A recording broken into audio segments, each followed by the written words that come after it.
Okay जी, बिस्मिल्लाहिर्रहमानिर्रहीम, अस्सलाम वालेकुम, वेलकम टू ऑल। तो हम कर रहे थे पीआरसी 5 और हमने चैप्टर 1 एंड चैप्टर 2 कंप्लीट किया था। थोड़ा सा हम चीजों को रिवाइज कर लेते हैं कि हमने अब तक किया क्या है। चैप्टर 1 में हमने क्या किया, हमारे पास एक बंदा आया जिसके पास पैसा ही पैसा था और हम उसको घेर रहे थे। क्लाइंट बना रहे हैं ना, अभी तक घेर रहे हैं। मैंने भी एक ऐप वर्क पे एक नया क्लाइंट घेरा है, आ जाएगा वो मिलने इंशाल्लाह। तो हम घेर रहे थे, तो हमने उसको जरा जी बातों में लगाया होता। हमारे पास होती बातें, टेंजिबल चीज तो होती कुछ नहीं है ना। हम अकाउंटेंट बातें वाले होते हैं, तो हमारा सारा काम इंटेंजिबल है। कि सिविल इंजीनियर कहता है जी मैंने ये बिल्डिंग बनाई है, एक इलेक्ट्रिकल इंजीनियर मैंने ये सर्किट बनाया है, मैकेनिकल कहता है जी मैंने ये गाड़ी बनाई है। हमसे पूछते आपने क्या किया है? हमने लोगों को बनाया है। अच्छा जी, हमने इंसानों को बनाया है। तो लिहाजा हम पहले चैप्टर में हमने उसको बताया जी बिजनेस क्या होता है। उसने कहा हमारे पास पैसा है। हमने कहा जी पास पैसा है तो फिर हम आपके साथ हैं, हम आपको बिजनेस करवाते हैं। तो उसने बिजनेस का पूछा, हमने बिजनेस के बारे में बताया, हमने कॉस्ट बताया, हमने रेवेन्यू, हमने प्रॉफिट, हमने तमाम चीजें। फिर हमने उसका एक विजन क्रिएट किया, एक मिशन क्रिएट किया। उसके जहन में हमने एक जरूरत क्रिएट की कि भाई तुम्हें बिजनेस ही करना चाहिए। हालांकि हम उसको इन्वेस्टमेंट भी करा सकते थे, तो हमने उसको बिजनेस की तरफ क्यों लेके गए, इन्वेस्टमेंट में क्यों नहीं लेके गए? हालांकि वो तो ज्यादा सिक्योर होता है। मुझे कोई बताएगा वैसे हम उसे बिजनेस की तरफ क्यों लेके गए थे? ऑनलाइन वाले वो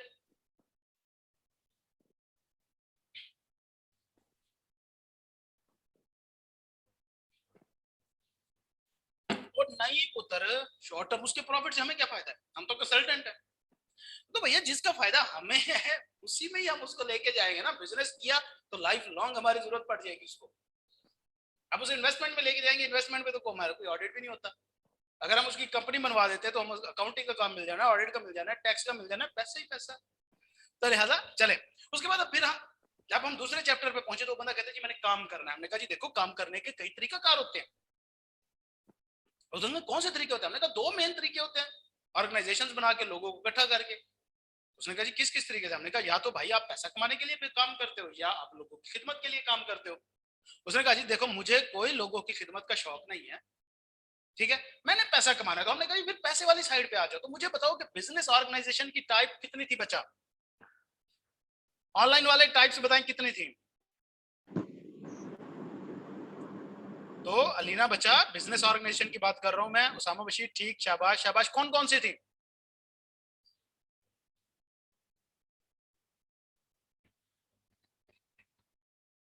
पहली क्लास है, दोनों रिकॉर्डेड क्लासेस मौजूद हैं इसकी।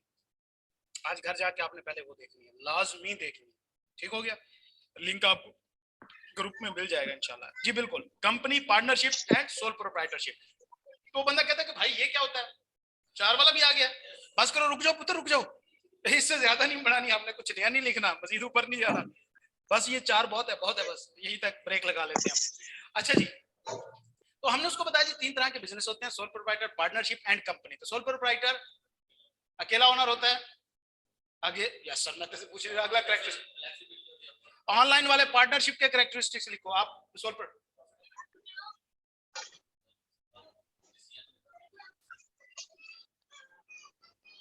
सारा प्रॉफिट खुद रखता है, प्रॉफिट उसका एडवांटेज दो। ऑनलाइन वाले पार्टनरशिप का लिखो बच्चा, अनलिमिटेड लाइबिलिटी होती है। ठीक है, सही कह सकते हैं। हाँ जी, ऑनलाइन वाले आ जाए। पार्टनरशिप के करेक्टरिस्टिक्स लिखो जल्दी से, सिंगल वर्ड लिखते जाओ।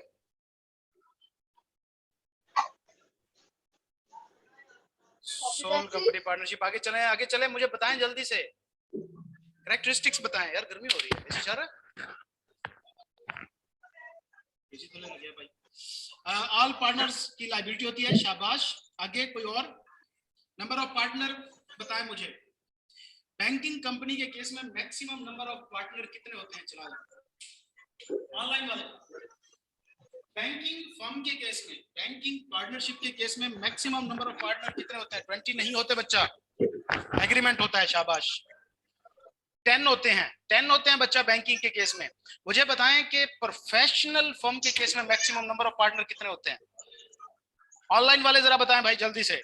प्रोफेशनल फर्म के केस में, प्रोफेशनल अनलिमिटेड होता है। प्रोफेशनल फर्म की कुछ एग्जांपल दो।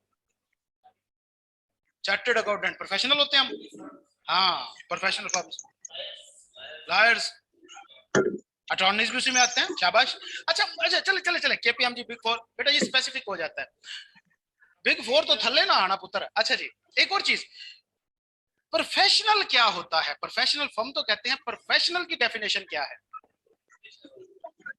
क्या पेशा?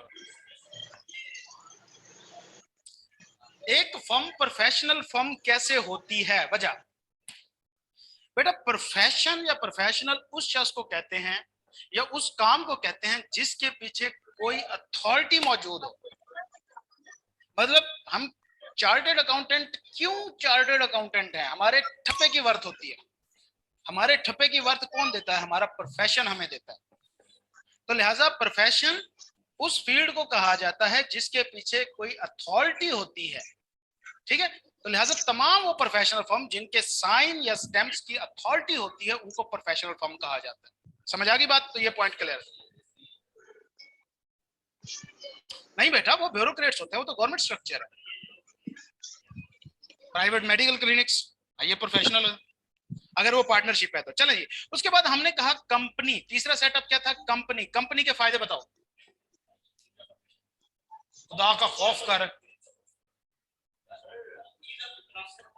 हाँ, ओनरशिप ट्रांसफर हो जाती है, लाइबिलिटी लिमिटेड हो जाती है, कॉम्बिनेशन ऑफ स्किल्स होता है, इजी टू रेज फंड और कन्वीनियंस किस चीज का बोला है? ठीक है, ठीक है, continued and easy to raise fund होता है। ऑनलाइन वाली आवाम क्या कर रही है भैया? मुझे जरा देखने दो। Expansion of business, large capital, unlimited life. बेहतरीन बेहतरीन। और यार तुमसे तो मेरे ऑनलाइन वाले ठीक जा रहे हैं। कल मैंने कान पकड़ाने, अगर इनके आंसर तुमसे अच्छा है तो।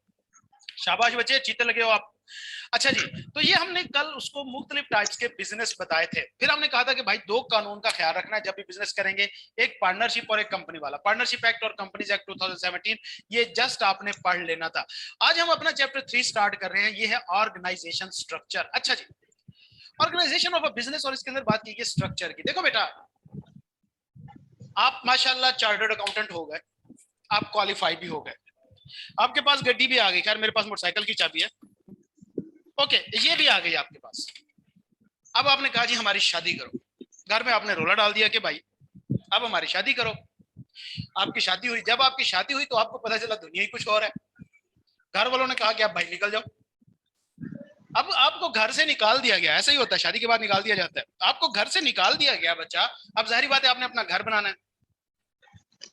तो क्या पहला स्टेप ही आपका घर बनाना होगा? आप गए, आपने कहा जी मैंने प्लॉट ले लिया। प्लॉट आपने एक जगह पे ले लिया, बेहतरीन जबरदस्त डीएचए के फेज में आपने मलिक रियाज को स्पेशल रिक्वेस्ट करके अपने लिए आपने प्लॉट ले लिया।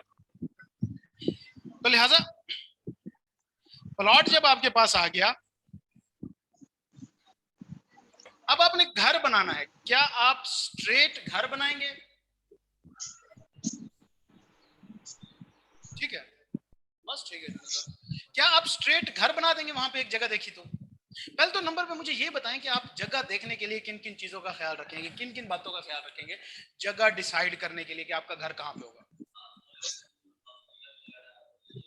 ठीक है, शाबाश शाबाश। और लोकेशन, ट्रांसपोर्ट, रीसेल वैल्यू, वहां पे इंफ्रास्ट्रक्चर कैसा है, गैस पानी बिजली मौजूद है, अच्छा माहौल है, एनवायरनमेंट कैसा है, फैमिली एरिया है या स्टूडेंट एरिया है। सबसे पहले आप देखेंगे। उसके बाद आपने प्लॉट ले लिया। क्या प्लॉट के बाद सीधा ही घर खड़ा कर दोगे? हैं जी? प्लॉट लेने के बाद क्या सीधा घर खड़ा कर देते हैं? पहला स्टेप ही हमारा आखिरी होता है।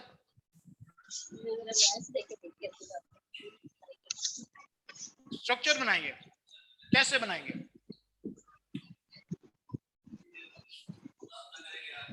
क्या आप ईंटें लेके आएंगे और इंजीनियर को बुलाएंगे कि भाई घर बना दो? तो नक्शा बनेगा। नक्शा जो है उसको स्ट्रक्चर कहा जाता है। नक्शा क्या होता है? नक्शा होता क्या है बेसिकली? बहुत कमाल चीता। नक्शा किसे कहते हैं? किसी भी घर का नक्शा होता है, हम कहते हैं जनाब जी ये हमारा, एक मिनट दीजिए, प्लॉट है, ठीक है, इस साइड पे रोड गुजर रही है, यहाँ पे गेट होना चाहिए, ये हॉल होगा, पार्किंग होगी, यहाँ पे बैठक होगी, ये अंदर ड्राइंग रूम है, इसके पीछे किचन है, यहाँ पे कमरा, यहाँ पे कमरा। खैर ये मेरा घर नहीं है, किसी और का ही है। इसके साथ हमने अटैच वॉशरूम जो है वो सड़क पे निकाल देना है, क्यों? सरकारी जमीन पे कब्जा करना हम फर्ज समझते हैं। सीरियसली, नीचे से घर ठीक उठता है, ऊपर से 6 फुट आगे निकाला होता है सेकंड फ्लोर, और बाप का माल ही समझा हुआ है। तो लिहाजा हमने जनाब जी ये नक्शा, स्ट्रक्चर बनाएंगे, पहले ढांचा बनाएंगे, मुझे बताएं, नक्शा बनाने तक क्या कोई फिजिकल घर का वजूद है? नहीं है ना। तो सेम यही हुआ, जब हम दूसरे चैप्टर में गए हमने उसको बिजनेस भी समझा दिया। ऑनर कहता है कि भाई मैं रेडी हूं, अब मुझे काम करो, मुझे पैसा चाहिए। हमने कहा रुक जा, सब्र कर, 2 कप चाय और लगेगी इस पे।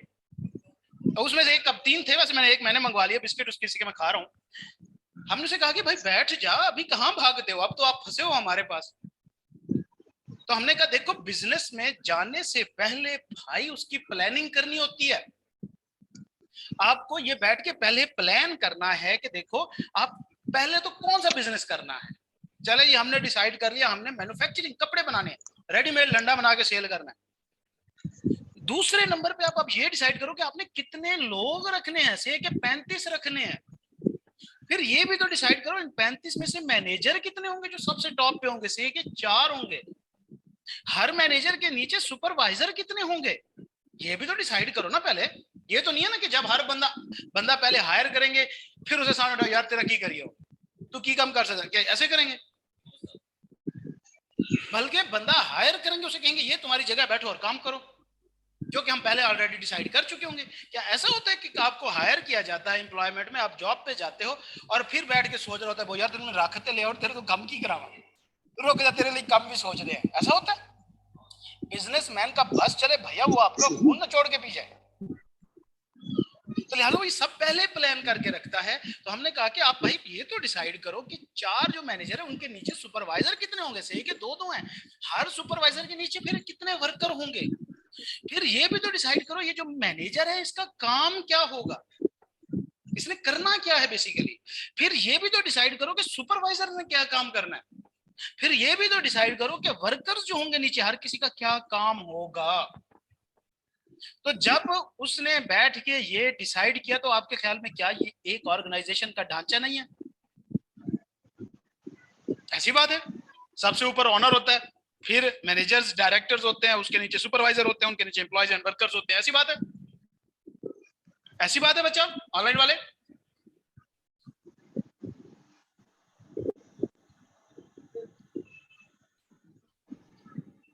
समझ आ गई भाई? साथ यस सर बोलते रहा करो यार, आपका चैट वाला बॉक्स ओपन होना चाहिए।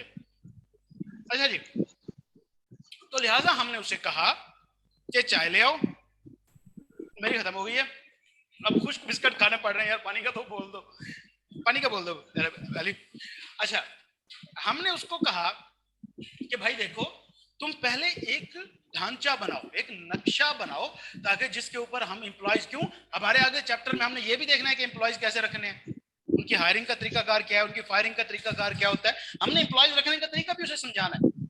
ये सब्जेक्ट पूरा एक बिजनेस है, आपको बिजनेसमैन बना देगा एंड तक इंशाल्लाह।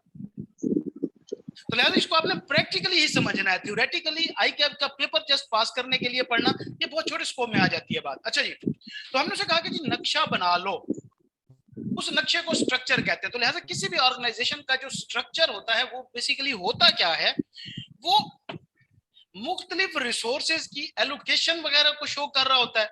जहां पे देखिए तो भैया जी मैनेजर लेवल के ऊपर कितने रिसोर्सेज चाहिए, रिसोर्सेज से मुराद बंदे कितने लगने हैं, इनको ऑफिसेज कितने देने हैं, इनकी अथॉरिटी रिस्पॉन्सिबिलिटी क्या होनी है, इनकी तनख्वाहें कैसे रखनी है। सेम इसी तरह फिर सुपरवाइजर लेवल पे कितने सुपरवाइजर होने हैं, इनको ऑफिस कितना देना है, इनको कंप्यूटर कितने देने हैं, इनकी तनख्वाहें कितनी रखनी है, इनके रिफ्रेशमेंट का क्या प्लान होना चाहिए। सेम इस तरह वर्कर्स का होता है। तो लिहाजा स्ट्रक्चर क्या है, is the formal Okay, an organization structure is the formal arrangement within an organization that defines how activities and tasks formally divided. कि कैसे काम और टास्क डिवाइड किए गए हैं, कि मैनेजर के जिम्मे कौन सा काम होना है, सुपरवाइजर के जिम्मे कैसे काम होना है, और एम्प्लॉयज ने कौन सा काम करना है। How process and information would flow within this organisation, कि इस ऑर्गेनाइजेशन के अंदर काम होने कैसे हैं। तो लिहाजा हमेशा बेटा एक जनरल रूल होता है नॉर्मली कि ऊपर से नीचे ऑर्डर आते हैं, नीचे से ऊपर इंफॉर्मेशन जाती है। बॉस ऑर्डर दे रहा होता है, एम्प्लॉयज नीचे से इंफॉर्मेशन पहुंचा रहे होते हैं। इसको वर्टिकल कम्युनिकेशन कहा जाता है। तो लिहाजा ऑर्गेनाइजेशन स्ट्रक्चर क्या है बेटा, ये एक अरेंजमेंट है किसी ऑर्गेनाइजेशन के अंदर, जिसके अंदर हम ये डिफाइन करते हैं कि कितने रिसोर्सेज एलोकेट करने हैं, कैसे प्रोसेसेस होने हैं, इंफॉर्मेशन कैसे फ्लो करनी है। तो भैया यही ढांचा ही तो हुआ ना। समझ आई स्ट्रक्चर की डेफिनेशन तमाम स्टूडेंट्स? क्या इसमें कोई कंफ्यूजन है? तो ऑर्गेनाइजेशन का स्ट्रक्चर क्या है कि भाई किस ऑर्गेनाइजेशन के अंदर काम कैसे होने हैं, लोग कैसे बैठने हैं, रिसोर्सेज कैसे देने हैं, इंफॉर्मेशन कैसे फ्लो करनी है, कौन किसका बॉस है, कौन किसका जूनियर है, ये चीज डिफाइन करनी है ना। चले जी, गुड हो गया, शाबाश शाबाश। फिर नहीं टाइप कर रहे यस सर नो सर, क्यों भाई इतने आलसी क्यों हो आप? अच्छा जी, किसी भी ऑर्गेनाइजेशन के अंदर स्ट्रक्चर क्यों जरूरी होता है, तो ये तो हम शुरू में ही बात कर चुके हैं कि भाई इंप्लॉयर का सबसे मेन कंसेप्ट क्या होता है कि नंबर वन, कम से कम एफर्ट से ज्यादा पैसा कमाए, कम से कम टाइम वेस्ट हो, ताकि इंप्लॉय आए, सीधा स्ट्रक्चर मौजूद है, उसे अपनी जगह पे बिठाए, उसे कहे भाई तुम ये काम करो, बात खत्म। ऐसी बात है ना। तो लिहाजा स्ट्रक्चर के फायदे क्या है? अब देखो, नंबर वन तो ये है कि भाई एक बंदा पहले हायर करो, फिर उसकी जगह डिसाइड करो कि इसे क्या बनाना है, इसे मैनेजर बनाना है, सुपरवाइजर बनाना है, मुर्गा बनाना है, बनाना क्या है इसका। फिर उसके बाद ये डिसाइड करो इसको काम क्या देना है, फिर इसके बाद ये डिसाइड करो इसके पैकेजेस क्या रखने हैं, फिर इसके बाद ये डिसाइड करो कि भाई ये किसको ऑर्डर देगा, कौन इसको ऑर्डर देगा, ये किसको जवाबदेह होगा, इसको कौन जवाबदेह होगा। तो ये तो यार बहुत स्लो प्रोसेस है, इससे बेहतर नहीं है कि पहले ही तमाम चीजें तय कर लो, बंदा बुलाओ, बिठाओ और काम शुरू हो जाए, ऐसा ना। तो लिहाजा क्या होता है पर्पस ऑर्गेनाइजेशन का? वर्क डिवाइड करना एक स्पेसिफिक जॉब्स में। ये देखो हमने डिवाइड ही किया, मैनेजर्स को मैनेजर काम दिया, सुपरवाइजर को सुपरवाइजर का, एम्प्लॉइज को एम्प्लॉइज का। इसी तरह assign task and responsibilities, task assign किया हमने, रिस्पॉन्सिबिलिटीज उनको दी, कोऑर्डिनेट कराए हमने डाइवर्स ऑर्गेनाइजेशन टास्क के। भाई देखो कि यहाँ पे जो एक एम्प्लॉय काम कर रहा है, एक टास्क कर रहा है, उसके ऊपर उसकी इंफॉर्मेशन डायरेक्ट मैनेजमेंट तक जा रही होगी, टॉप मैनेजमेंट तक। मतलब लोअर लेवल पे बैठा एक एम्प्लॉय का भी डाटा डायरेक्ट मैनेजमेंट के साथ कोऑर्डिनेट हो रहा होगा। क्यों? इनके दरमियान ये देखो लाइन मौजूद है एक, कि भाई एम्प्लॉय रिपोर्ट करेगा अपने सुपरवाइजर को, सुपरवाइजर रिपोर्ट कर रहा होगा अपने मैनेजर को। तो लिहाजा कोऑर्डिनेशन हुई यहाँ पे सब लोगों के दरमियान। अब अगर हम बात करें कि ये एक डिपार्टमेंट के लोग हैं, ये दूसरे डिपार्टमेंट के लोग हैं, इनकी आपस में कोऑर्डिनेशन कैसे होगी? तो भाई देखो इनके ऊपर यहाँ पे लिंक मौजूद है, या ऊपर कम से कम टॉप लेवल मैनेजमेंट पे तो लिंक मौजूद है ना। तो डिपार्टमेंट की आपस में भी तो कोऑर्डिनेशन हो रही है, ठीक है। उसके बाद cluster job into units, jobs वगैरह बनाना, उनके यूनिट्स बनाना। जैसे इस डिपार्टमेंट की ये सेलिंग वाले तमाम लोग थे, सेल से रिलेटेड, हमने उसको सेलिंग डिपार्टमेंट बना दिया। परचेज से रिलेटेड थे, हमने परचेज कर दिया, जॉब्स को क्लस्टर करके डिपार्टमेंट्स बना दिए। रिलेशनशिप इंडिविजुअल्स और ग्रुप्स के दरमियान, मुख्तलिफ डिपार्टमेंट के दरमियान एस्टैब्लिश करना होता है। Formal line of authority, formal line of authority क्या होती है बेटा? ये माइक किसको आना है बच्चा? Maria, yes sir. Mic mute करो बच्चा, ऐसा लगता है कुछ बेतहाशा खा रहे हो।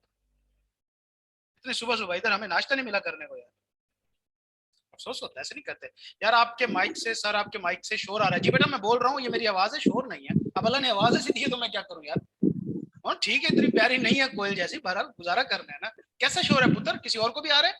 बता दे मुझे।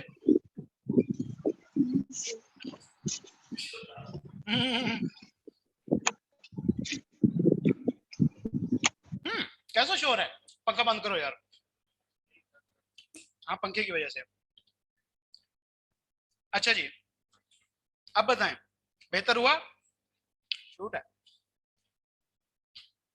अब नहीं है पंखा, गर्मी में मारोगे यार उस्ताद को, कंप्रोमाइज नहीं कर सकते यार। मतलब ठीक है मेरी आवाज है।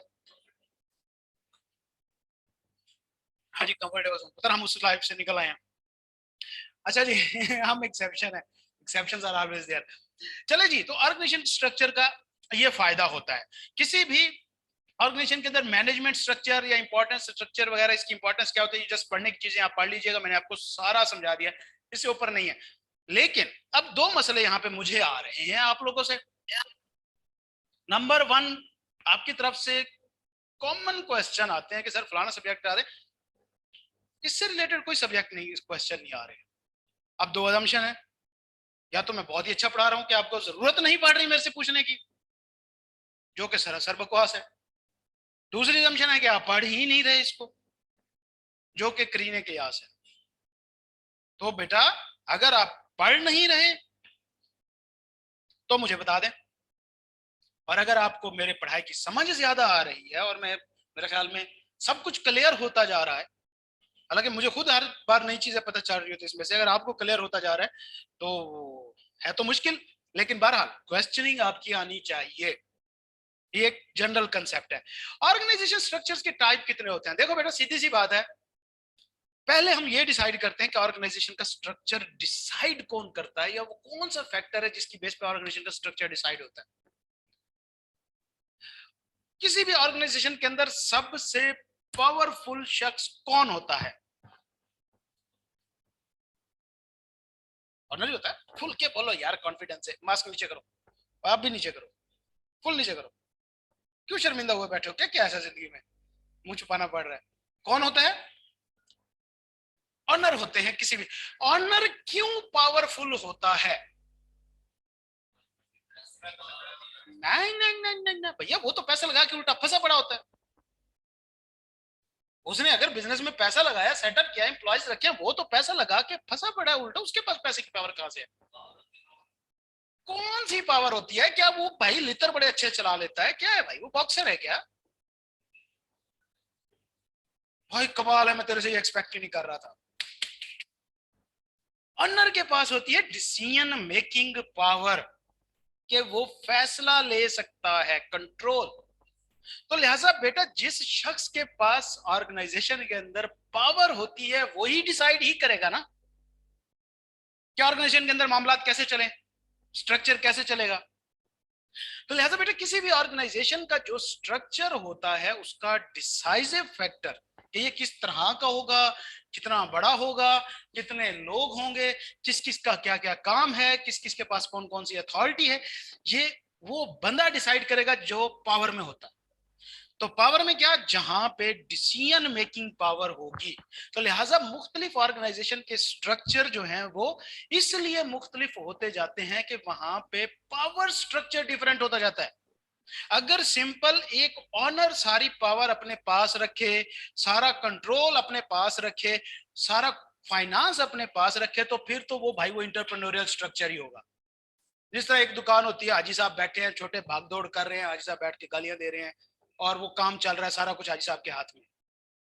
लेकिन अगर हाजी साहब अपनी डिसीजन मेकिंग की पावर डेलीगेट कर देते हैं आगे, डेलीगेट से मुराद दे देना किसी और को, वो कोई एक मैनेजर रखते हैं और उसे कहते हैं कि भाई आज के बाद ये फैसले तुम कर सकते हो, तो अब वहां पे क्या शराकत हो गई डिसीजन मेकिंग में?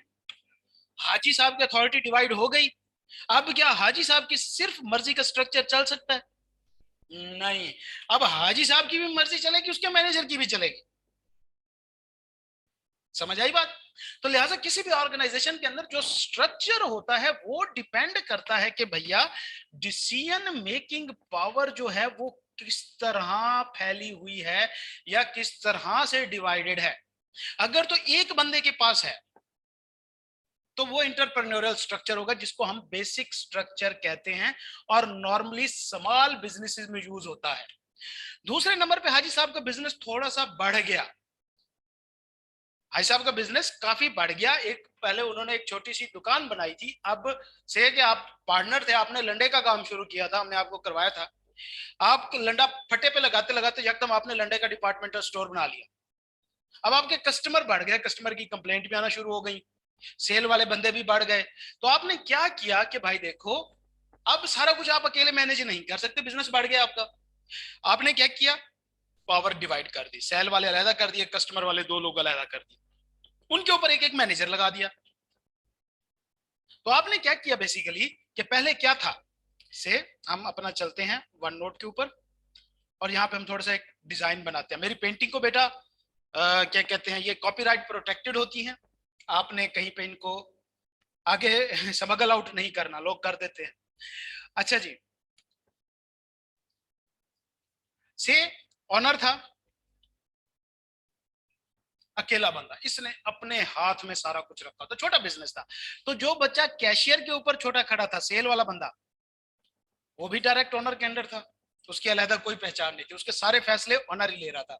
इसी तरह एक बच्चा जो डाला चलाता है, लंडा लेके आता है, परचेज करके आता है, परचेज वाला जो बंदा था वो भी डायरेक्ट हाजी साहब के अंडर था, इसके अपनी कोई वर्थ नहीं थी, इसके पास कोई पावर नहीं थी।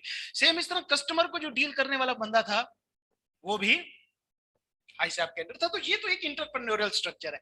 हाई साहब का बिजनेस बढ़ गया, उन्हें क्या करना पड़ा, सेल में 3 बंदे लगाने पड़े, 1 2 3। परचेज में उनको 5 बंदे लगाने पड़े, कस्टमर पे उनको 10 बंदे लगाने पड़े। अब हाजी साहब डायरेक्टली इन सब के ऊपर अकेले कंट्रोल रखने में नाकाम हो जाएंगे। क्यों? कितने हो गए टोटल? 18 बंदे हो गए और हाजी साहब की उम्र 80 टप गई। तो उनको तो ऐनक के साथ दिन में सूरज नजर ना आए तो उनको क्या बंदर पता चलेगा। तो उन्होंने क्या किया, या तो एक तरीकाकार ये है कि एक एक बंदे इनको अलग अलग रहने देता, हर बंदे के ऊपर अलग से रिस्पॉन्सिबिलिटी रखता। एक तरीका ये है कि सेल वाले जितने हैं उनको अलग करके एक सेल डिपार्टमेंट बनाया, ठीक है, उसके ऊपर एक मैनेजर लगा दिया, ये इन 3 को तूने देखना है। फिर एक परचेज डिपार्टमेंट बनाया, उसके ऊपर एक मैनेजर लगा दिया। फिर एक कस्टमर डिपार्टमेंट बनाया 10 लोगों का, और उसके ऊपर भी एक मैनेजर लगा दिया। इन 3 मैनेजर्स के ऊपर हाजी साहब खुद बैठ गए। अब 3 को तो हाजी साहब मैनेज कर सकते हैं ना। तो क्या हुआ, हाजी साहब ने क्या किया, सिमिलर काम करने वाले लोगों का एक फंक्शन बनाया, हर फंक्शन का एक मैनेजर लगाया, अपनी कुछ डिसीजन मेकिंग की पावर एक मैनेजर को दे दी, ठीक है। और फिर क्या हुआ, रुक जा भाई, और फिर उनके ऊपर अपना कंट्रोल रख लिया। तो अब हम जरा देखें तो ये स्ट्रक्चर कुछ इस टाइम का नहीं हो गया कि पहले सिंपल था, हाजी साहब और इनके नीचे सारे इंडिविजुअल थे, ठीक है। लेकिन दूसरा स्ट्रक्चर यूं हुआ, हाजी साहब, उनके नीचे मैनेजर 3,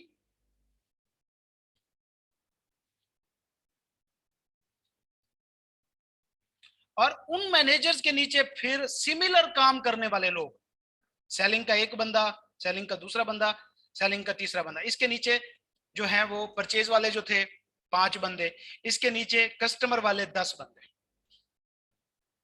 अब यहां पे क्या हुआ, हाजी साहब ने फंक्शंस बना दिए और फंक्शंस के ऊपर मैनेजर लगा दिए।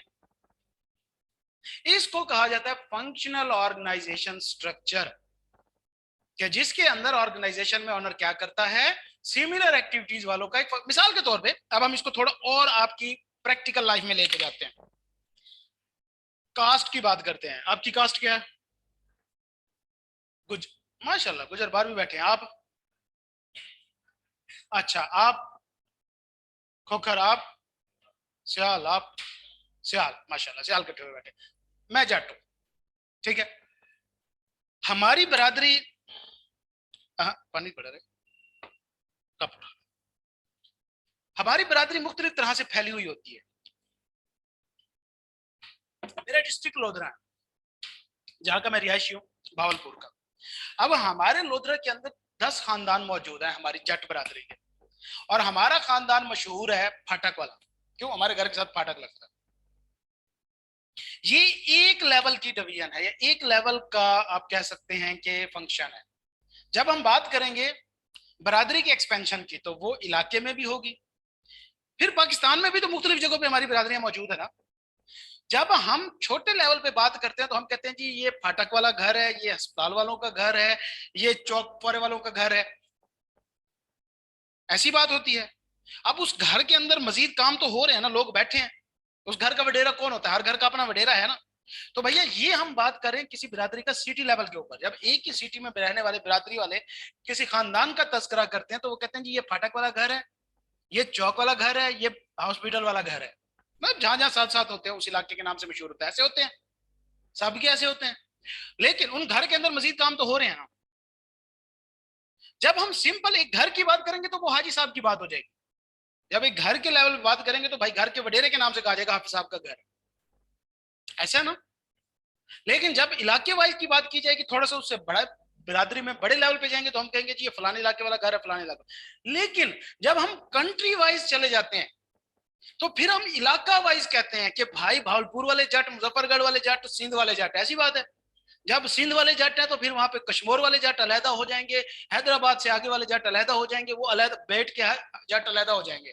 फिर जब उससे नीचे वाले लेवल पे जाएंगे तो फिर कहेंगे कि जनाब जी ये हाफिज साहब वाले, हाफिज साहब का घर है, ये हाफिज साहब का खानदान है, ये मलिक साहब का खानदान है, ये फलाने का खानदान है। ऐसा होता है ना। सेम इस तरह बिजनेस में है, जब आप घर के लेवल पे हो तो वो बेसिक इंटरप्रेन्योर हाजी साहब वाला स्ट्रक्चर है।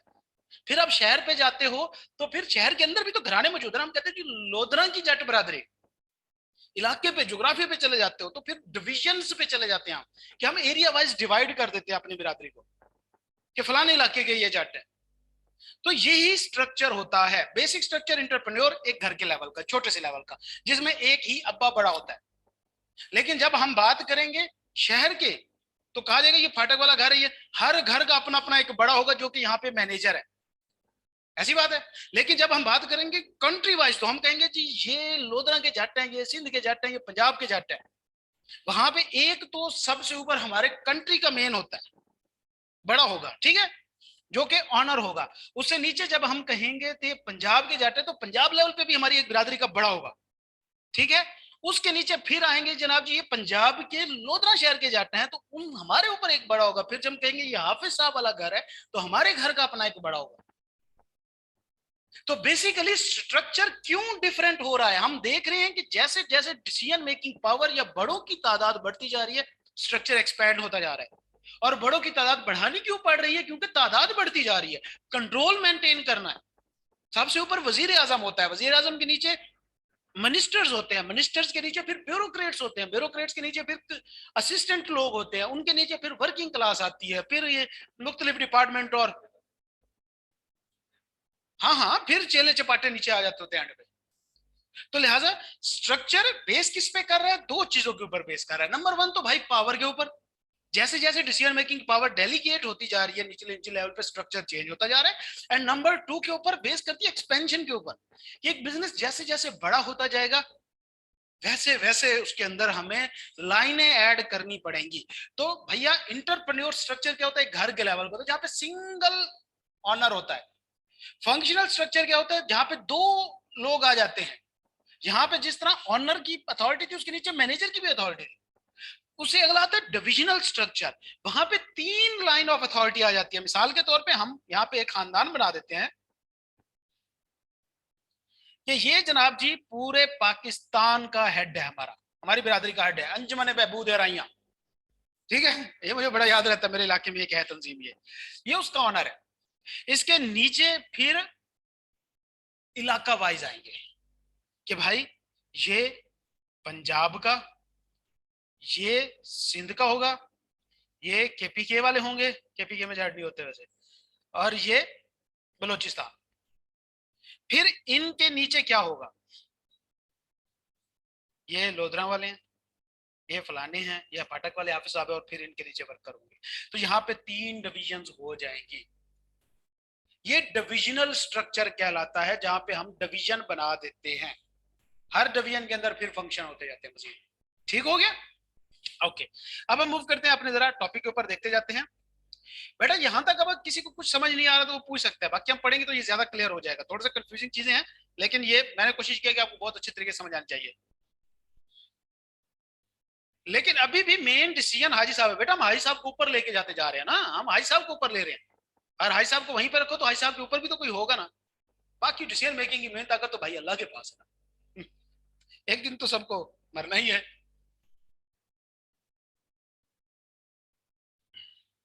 अच्छा जी, तो लिहाजा ऑर्गेनाइजेशन स्ट्रक्चर चार तरह के होते हैं, तीन बेसिक है, एक थोड़ा सा कम्प्लेक्स है, डी वाला। एक तो हो गया इंटरप्रेन्योरियल स्ट्रक्चर, वो क्या होता है हम सबको पता है, सिंगल ऑनर होता है, सारा कंट्रोल अपने पास रखता है, कोई फॉर्मल मैनेजमेंट नहीं होती, ऑपरेशन प्रोसेस सिंपल होते हैं, एंड स्मॉल बिजनेसेस में नॉर्मली यूज होता है। फंक्शनल स्ट्रक्चर क्या होता है ये भी हमें पता है, हमने फंक्शंस की बेस के ऊपर मुख्तलिफ ग्रुप्स या डिपार्टमेंट बना दिए जाते हैं और उनका मैनेजर लगा दिया जाता है। ये क्या होता है, a functional groups together people who have comparable skills, comparable skills, एक जैसे लोगों का हमने एक फंक्शन बना दिया, सेलिंग है, एडमिन है, परचेजिंग है, कस्टमर है, हमने उनकी बेस के ऊपर मुख्तलिफ किस्म के उनके फंक्शन बना दिए थे। ये क्या होती है, स्मॉल मीडियम साइज, मतलब हाजी साहब के लेवल से थोड़ी सी बड़ी हो जाती है। इसके प्रोसेस भी नॉर्मली सिंपल होते हैं, हाँ इनके ऊपर एक्सपर्ट होते हैं, जो मैनेजर होते हैं वो एक्सपर्ट होते हैं। सेल डिपार्टमेंट का मैनेजर सेल का एक्सपर्ट ही होगा ना। अकाउंट डिपार्टमेंट का जो अकाउंटेंट का हेड होता है या head of internal audit department होता है तो एक्सपर्ट होता है, चार्टर्ड अकाउंटेंट होता है। तो लिहाजा इसके अंदर एक्सपर्ट लोग शामिल होते हैं और हर फंक्शन का अपना मैनेजमेंट स्ट्रक्चर होता है। एडवांटेज डिसएडवांटेज खुद देख लीजिएगा। ये एक बेसिक फंक्शनल ऑर्गेनाइजेशन स्ट्रक्चर है। क्या है, ऊपर हाजी साहब है, हाजी साहब ने अपने नीचे एक बंदा रखा, उसने फिर अपने नीचे 5 फंक्शंस बनाए, हर फंक्शन का एक मैनेजर है। अकाउंटिंग फाइनेंस सिमिलर स्किल वालों को सारे जो अकाउंटिंग से रिलेटेड है उनका एक डिपार्टमेंट बना दिया, फंक्शन बना दिया गया। सेम इस तरह मार्केटिंग वाले सिमिलर लोग थे, उनका एक अपना बना दिया और उनके ऊपर एक एक मैनेजर लगा दिया। तो ये हम देख रहे हैं कि सेकंड लेवल पे अथॉरिटी डेलीगेट हुई है। उसके बाद आता है डिविजनल स्ट्रक्चर। डिविजनल क्या होता है बेटा, कि भाई हम एरिया वाइज डिवीजन बना देते हैं कि अगर आपका बिजनेस पूरे पाकिस्तान में है तो भाई ये लाहौर डिवीजन है, ये मुल्तान डिवीजन है, ये बलूचिस्तान डिवीजन है, ये केपी के कराची सिंध, ये डिवीजन बना दी जाती है। या प्रोडक्ट डिवीजन बना दी जाती है, जिस तरह यूनिलीवर नेस्ले में जाएंगे तो बेवरेज डिवीजन अलहदा है, इसकी फूड की डिवीजन अलहदा है, इसी तरह डेयरी प्रोडक्ट की डिवीजन उसकी अलहदा है। तो डिवीजन बना दी जाती है। इस तरह कस्टमर की बेस पे भी डिवीजन होती है कि भाई ये DHA कस्टमर वाली क्लास का ऑफिस है, उसको डील करेगा, ये जनाब जी लिबर्टी वालों को डील करेगा, ये दूसरों को डील करेगा। तो लिहाजा डिवीजन बना दी जाती है। फिर हर डिवीजन के अंदर अपने अपने फंक्शन मौजूद होते हैं। हर डिवीजन एक किस्म का पूरा इंडिपेंडेंट सेटअप होता है और हर किसी के अपने फंक्शन होते हैं सारे, कुछ भी वो शेयर नहीं कर रहे होते। अगर मुल्तान की डिवीजन है तो उसका रिसर्च डिपार्टमेंट अपना होगा, सेलिंग अपना होगा, कस्टमर अपना होगा, अकाउंट्स अपना होगा। अगर मुल्तान डिवीजन है या अगर सिंध डिवीजन है तो उनके भी सारे फंक्शंस अपने अपने होंगे। ये किस्म की स्टैंड अलोन कंपनीज होती है पूरी पूरी डिवीजन। ठीक है, तो they are similar in many prospect to stand alone companies. इस डिवीजन के अपने फंक्शंस होते हैं। ये नॉर्मली बेटा कंपनीज, कोई भी कंपनी को फर्क नहीं पड़ता पब्लिक लिमिटेड या प्राइवेट लिमिटेड। ये जस्ट एक किस्म का आपको आइडिया देने के लिए बताया गया है कि स्टैंड अलोन कंपनी होती है, मतलब इसके अंदर सारे अपने फंक्शन मौजूद होते हैं। ये कंपनी बस जिक्र हुआ यहाँ पे। ये पब्लिक भी हो सकती है, ये प्राइवेट भी हो सकती है। प्राइवेट कंपनी में क्या चीज होगी जो पब्लिक में नहीं होती, मुझे बताएं। या पब्लिक में कौन सी ऐसी चीज है जो प्राइवेट में नहीं होती? ऑनर तो हर जगह है, तो फर्क क्या है किसमें? बेटा देखो, जब शेयर होल्डर की बात होती है तो वो फिर कलेक्टिवली जब बात करते तो वो भी सिंगल ओनर की बात करते हैं। आप कहना क्या चाह रहे हैं, मुझे समझ नहीं बात।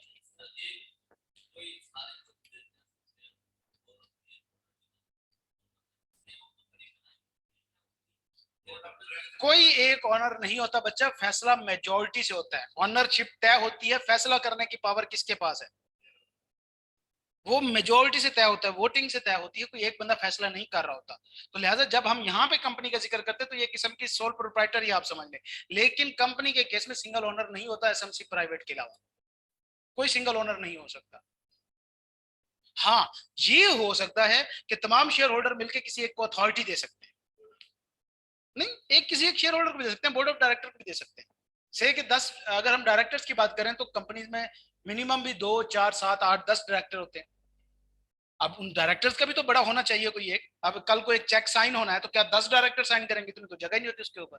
फिर क्या होता है, सारे डायरेक्टर किसी एक बंदे को ऑथोराइज कर देते हैं कि भाई तू साइन कर देना हमारे बिहाफ पे, तो फिर वो अथॉरिटी होगी उसके ऊपर। इसी तरह किसी और को ऑथराइज कर दिया जाता है कि तुम हमारे बिहाफ पे ये सारे काम कर सकते हो।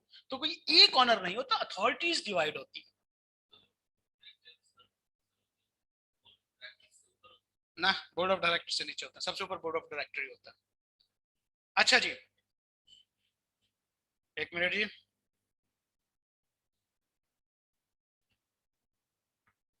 हम्म, किसी बेस के ऊपर होगा। अच्छा जी, मुख्तलिफ टाइप के डिविजनल स्ट्रक्चर होते हैं। प्रोडक्ट की बेस के ऊपर भी होते हैं। प्रोडक्ट डिवीजन कि भाई ये डेयरी प्रोडक्ट की डिवीजन है, ये हमारी बेवरेज की डिवीजन है, ये हमारी फूड की डिवीजन है, वगैरह वगैरह। कस्टमर डिवीजन हो सकती है, कस्टमर की बेस के ऊपर कि जनाब ये हमारे DHA कस्टमर है, ये हमारे बैरियर टाउन के कस्टमर है, उसकी बेस के ऊपर। प्रोसेस डिवीजन हो सकती है कि जनाब ये मैन्युफैक्चरिंग डिवीजन है हमारी, ये मार्केटिंग डिवीजन है हमारी। प्रोसेस की बेसिस के ऊपर भी डिवीजन बन सकती है। सेम इस तरह जियोग्राफिकल डिवीजन एरिया के हिसाब से, Multan division, Karachi division, Lahore division, Faisalabad, Islamabad division. ठीक हो गया। एक स्ट्रक्चर मौजूद है, प्रेसिडेंट आप ओनर कह सकते हो, उनके नीचे डिवीजन है, हर डिवीजन के अपने फंक्शन है। यहां से नीचे ये फंक्शनल स्ट्रक्चर है। डिवीजन से नीचे अगर बात करेंगे ये फंक्शनल स्ट्रक्चर है, ये सारे फंक्शन मौजूद हैं। इससे ऊपर जाएंगे तो ये डिविजनल स्ट्रक्चर बन जाएगा। यहां से भी नीचे अगर आप जाएंगे तो फिर वो हाजी साहब वाला इंटरप्रेन्योर बन जाएगा। ठीक हो गया। तो लिहाजा ये डिविजनल स्ट्रक्चर है। अब बेटा एक चीज हम यहाँ पे देख रहे हैं, इन सारे स्ट्रक्चर्स में हमने कॉमन देखी वो है कि देखो भाई, यहाँ पे स्ट्रक्चर के अंदर सबसे इंपॉर्टेंट चीज होती है ये डिफाइन करना कि कौन किसको ऑर्डर देगा। हमारे यहाँ तो भैया सीधी सी बात है, चापलूसी सबसे ज्यादा कॉमन है बिजनेस में। तो आप जब फर्म्स में जाएंगे आपको पता चलेगा वहां पार्टनर से ज्यादा जो ये रिसेप्शन वाले होते हैं और ये गार्ड्स ऑफिस बॉयज होते हैं, ये पार्टनर लगे होते हैं, ये ऑर्डर दे रहे, ये ऑर्डर देते फिर रहे होते हैं। तो लिहाजा आपको एक टाइम पे नहीं, तो प्रैक्टिकल वर्ल्ड में क्या होता है कि एक शख्स को सिर्फ एक ही बंदा ऑर्डर दे सकता है और एक शख्स ने सिर्फ एक ही बंदे को रिपोर्ट करना होता है।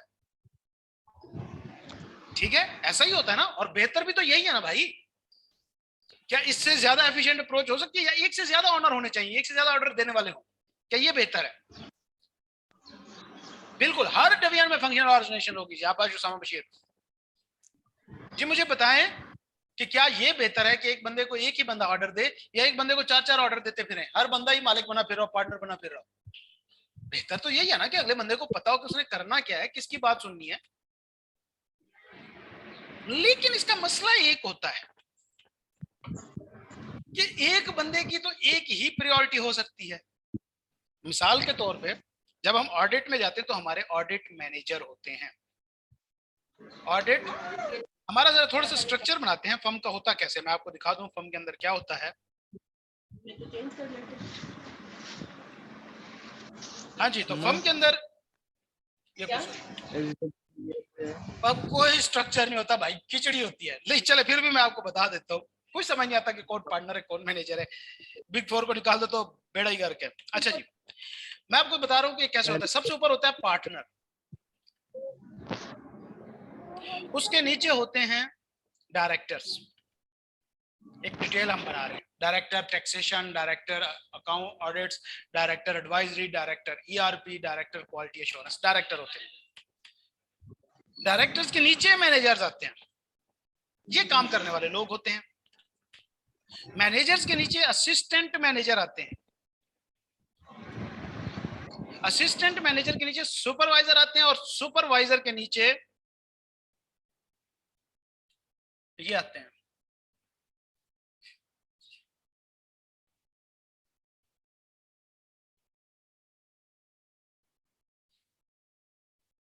ये थोड़ा सा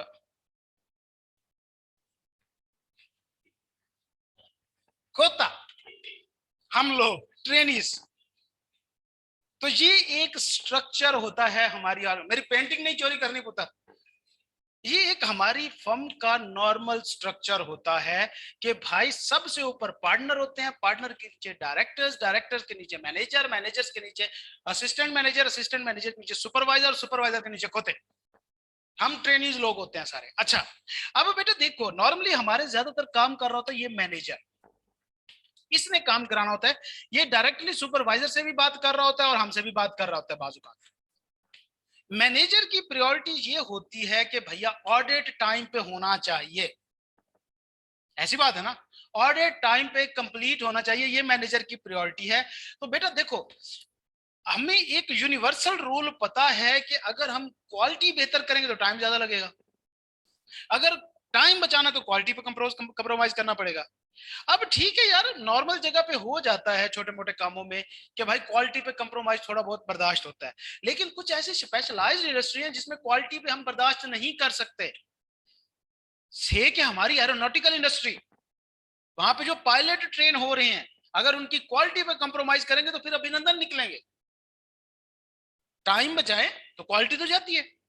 तो हमने देखा कि यहाँ पे क्या हो रहा है कि एक ही बंदा ऑर्डर दे रहा है, तो एक बंदे की तो एक ही प्रायोरिटी होगी ना, कि या तो वो टाइम को फोकस कर रहा होगा या क्वालिटी को फोकस कर रहा होगा। ऐसी बात है, क्या दोनों इक्वली प्रायोरिटी हो सकती है किसी इंसान की?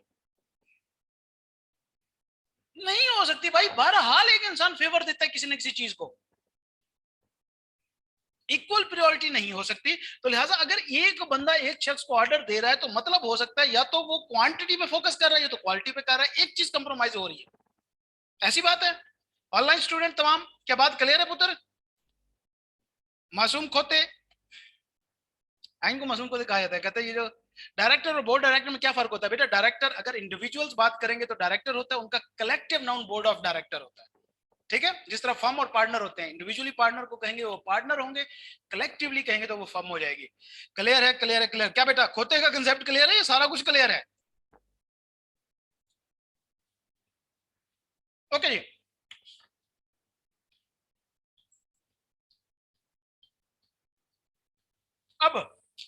मसला आने लग गया। क्यों?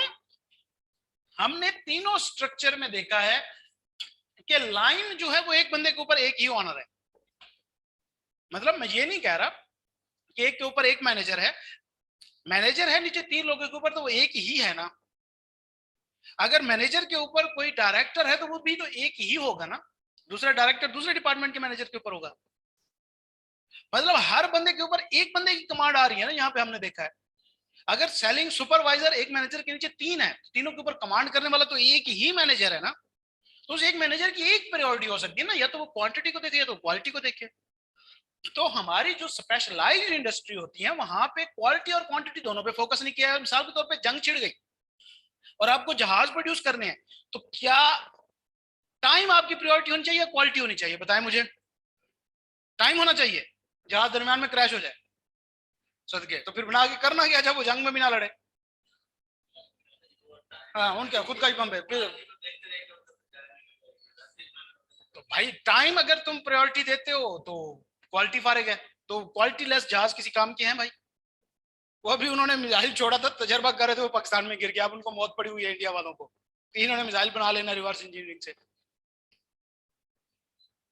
अजी बताए ना, जंग लगी हुई है, आपको जहाज चाहिए, क्या आप क्वालिटी पे फोकस करेंगे या क्वांटिटी पे?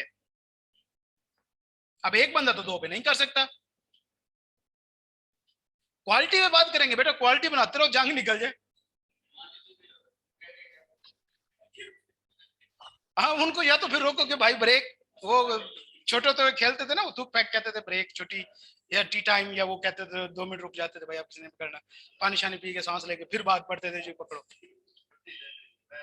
हाँ, उनको कहेंगे कि भाई छुट्टी ले लेते हैं, थोड़ी देर रुक जाओ, हमें जहाज बनाने दो। भाई मुझे बताओ ना कि भाई क्वालिटी फोकस होनी चाहिए या क्वांटिटी?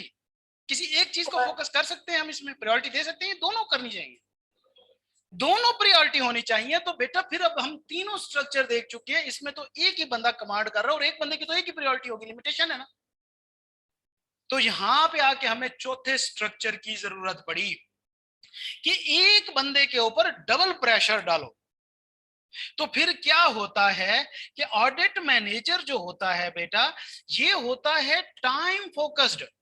साथ में एक डिपार्टमेंट बताया गया, क्वालिटी कंट्रोल इंश्योरेंस डिपार्टमेंट। इसका जो मैनेजर होता है ये भी इनके ऊपर बर्डन डाल रहा होता है। ये जो खोता है मासूम, इसने डायरेक्ट मैनेजर को भी रिपोर्ट करना है, क्वालिटी कंट्रोल वाले को भी करना है। तो मैनेजर इसकी टांगे तोड़ के रखेगा कि भैया टाइम के अंदर काम करो, क्वालिटी कंट्रोल वाला जो है इसकी टांगे खींच के रखेगा कि भाई अच्छा काम करो। अब मुझे बताओ कि आप खोते बनते हैं या नहीं बनते? आप पानी लेके आओ, किसको नींद आ रही है? आजा, तू सो रहा है, उठ। अब आपको समझ आई? तो हमें एक चौथे स्ट्रक्चर की इसलिए जरूरत पड़ी। तो चौथा स्ट्रक्चर क्या है? ये एक ऐसा स्ट्रक्चर है जिसके अंदर मल्टीपल कमांड स्ट्रक्चर होते हैं। क्या हुआ? खोते पे हंसी आ रही है?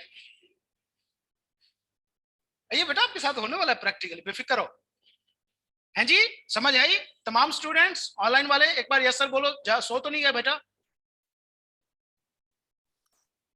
No sir. क्लियर है? क्लियर है, शाबाश शाबाश, जाते रहो। आज हमारी तीसरी क्लास हो गई, 6 घंटे हो गए भैया साथ, आप तो अपनी टीम बन जानी चाहिए। इंसान मनोय। हाँ जी, चलें जी। अब मसला ये हुआ कि इन 3 स्ट्रक्चर के बाद हमें जरूरत पड़ी एक चौथे स्ट्रक्चर की, जिसके अंदर मल्टीपल कमांड स्ट्रक्चर होना चाहिए। मतलब जिसमें दोनों के ऊपर फोकस हो, क्वालिटी एंड क्वांटिटी के ऊपर या टाइम एंड क्वालिटी के ऊपर। तो लिहाजा फिर इस स्ट्रक्चर को डेवलप किया गया, इसको कहते हैं मैट्रिक्स ऑर्गेनाइजेशन स्ट्रक्चर, या जिसको प्रोजेक्ट ऑर्गेनाइजेशन भी कहा जाता है। समझ आई? आइए जी, आप थोड़ा सा किताब से रट्टा मार लेते हैं। मुझे किताब से इसी हिसाब से नफरत होती है यार, रट्टा मारना पड़ता है। तो क्या है? an organization that employ a multiple command system that include not only a multiple command structure but also related support mechanism। रट्टा कंसेप्ट क्लियर है ना? बस ये चीज ध्यान में रखनी है आपने। तो इसमें नॉर्मली जो प्रोजेक्ट मैनेजर होते हैं, जिनको हम ऑडिटर कहते हैं, उनकी रिस्पॉन्सिबिलिटी क्या होती है? प्रोजेक्ट की, मतलब उनका टाइम, उनकी क्वांटिटी। साथ ही फंक्शनल मैनेजर रखे जाते हैं, जो कि क्वालिटी कंट्रोल इंश्योरेंस डिपार्टमेंट का मैनेजर था। उसका काम क्या था? क्वालिटी मेंटेन करना। तो इसलिए डुअल वे के जरिए चीजें बेहतर होती हैं। ठीक है, बाकी पढ़ लीजिएगा, कुछ नहीं है इसके अंदर। ये उसका एक कंसेप्ट दिया हुआ, मिसाल के तौर पे ये एक सेल रिप्रेजेंटेटिव है, इसके ऊपर हेड ऑफ सेल का मैनेजर भी, ये इसको भी रिपोर्ट करना है, इसने इसने प्रोजेक्ट मैनेजर को भी रिपोर्ट करना है। डुअल कमांड स्ट्रक्चर है। इस तरह प्रोडक्शन सुपरवाइजर है, इसने इसको भी रिपोर्ट करना है, इसने इसको भी रिपोर्ट करना है। समझ आई? जबकि यहां पे क्या था, इसने इसको रिपोर्ट करना था, इसने इसको रिपोर्ट करना था, इसने इसको रिपोर्ट करना था, सिंगल बंदा था रिपोर्टिंग का। यहां पे ऐसा नहीं है। क्या यहां पे ये इसको रिपोर्ट कर रहे हैं कहीं पे, साथ वाले को? नहीं कर रहा ना, यहां सिर्फ टॉप पे रिपोर्ट कर रहा है। जबकि हम यहां पे अगर देखें तो ये वर्टिकल रिपोर्टिंग लाइन भी है, हॉरिजेंटल रिपोर्टिंग लाइन भी है। ऐसी बात है, डुअल कमांड स्ट्रक्चर है, तो डुअल हमने मिनिमम का, ये 4 भी हो सकते हैं, ये 5 भी हो सकते हैं, ये जरूरत के मुताबिक फिर मल्टीपल कमांड स्ट्रक्चर होता है। उसके बाद एक छोटा सा सेटअप आता है वर्चुअल ऑर्गेनाइजेशन का, जो कि हमारा है। एक ऐसी ऑर्गेनाइजेशन जिसका कोई फिजिकल स्ट्रक्चर नहीं होता, एम्प्लॉइज हो भी सकते हैं, नहीं भी हो सकते, कोई टेंजिबल इसकी पोजीशन नहीं होती, वगैरह वगैरह वगैरह वगैरह, खत्म। इसको वर्चुअल ऑर्गेनाइजेशन कहते हैं। इसको पढ़ लेना, इसमें से एमसीक्यूज मस्ट आना है। ये नॉर्मली रिलेशंस के ऊपर चलती है, इसका फिजिकल एग्जिस्टेंस कोई भी नहीं होती। क्लियर है जी बेटा? क्या वर्चुअल ऑर्गेनाइजेशन?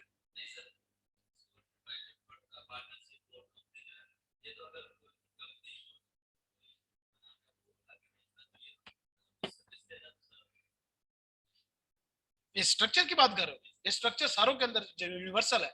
सोल प्रोप्राइटर के अंदर भी ये सारे स्ट्रक्चर हो सकते हैं, ये कंपनी के अंदर भी सारे स्ट्रक्चर हो सकते हैं, डिपेंड करते हैं साइज कितना बड़ा है। क्या एक भाई सर्विस के अंदर भी सेलिंग डिपार्टमेंट नहीं होगा?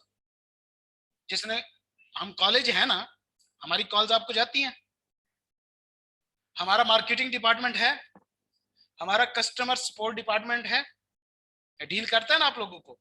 हमारा कोर एक्टिविटी वाला जो है हमारा, उनका प्रोडक्शन होता है, हमारा सर्विस प्रोवाइडर होता है, टीचिंग स्टाफ क्या है, फंक्शन हर जगह पे होते हैं, डिपार्टमेंट हर जगह पे होते हैं, तो वेरिएशन के साथ कहीं पे ज्यादा कहीं पे कम हो जाते हैं। इस चीज पे मैटर नहीं करता कि ये प्रोडक्ट वाले हैं सर्विस वाले हैं, सबके लिए होता है। जॉब फिजिकल एग्जिस्टेंस नहीं होगी तो ऑर्गेनाइजेशन कैसे होगी? सर बेटा, ऑर्गेनाइजेशन की डेफिनेशन कल हमने पढ़ी थी, उसका मतलब क्या था? ऑर्गेनाइजेशन का तो हरगिज मतलब नहीं है कोई फिजिकल एग्जिस्टेंस हो। ऑर्गेनाइजेशन तो किसी भी ऐसे सेटअप को कहते हैं जिसमें हम मुख्तलिफ किस्म की एक्टिविटीज को अरेंज करके करते हैं, ताकि हम ज्यादा बेहतर तरीके से कर सकें। अगर मैं ऑनलाइन सिस्टम चला रहा हूं, ऑनलाइन मेरी क्लासेस होती हैं, उसका फिजिकल एग्जिस्टेंस कोई भी नहीं है, लेकिन वो ऑर्गेनाइजेशन है। क्यों? मैं बैठा हूं, उसके ऊपर प्रॉपर काम हो रहा है, सेटअप है, सिस्टम है, कैमरा है, हर चीज को मैंने ऑर्गेनाइज किया हो, तो मेरी ऑर्गेनाइजेशन है वो। Sir board of director and director, difference between them. तूने इंग्लिश की शहरी टंग तोड़ ही दी थी आज कसम भाई। वास्को डी गामा बेचारा रो रहा होगा, पड़ा केड़ी गलती कर बैठा अमेरिका दरियाफ्त करके। The board of director and director different. बेटा मैंने कहा डायरेक्टर इंडिविजुअल्स को डायरेक्टर कहते हैं, collective noun board of director होता है। कंबाइन जब हम उनको कहेंगे, हम डायरेक्टर्स नहीं कहेंगे, बोर्ड ऑफ डायरेक्टर कहेंगे। मिसाल के तौर पे 4 डायरेक्टर हैं, अलग-अलग बैठे हैं, तो वो भी डायरेक्टर है, वो भी डायरेक्टर है, वो भी डायरेक्टर है, सारे इकट्ठे बैठ के किसी एक चीज पे काम कर रहे हैं, तो हम कहेंगे ये बोर्ड ऑफ डायरेक्टर्स है। ठीक है?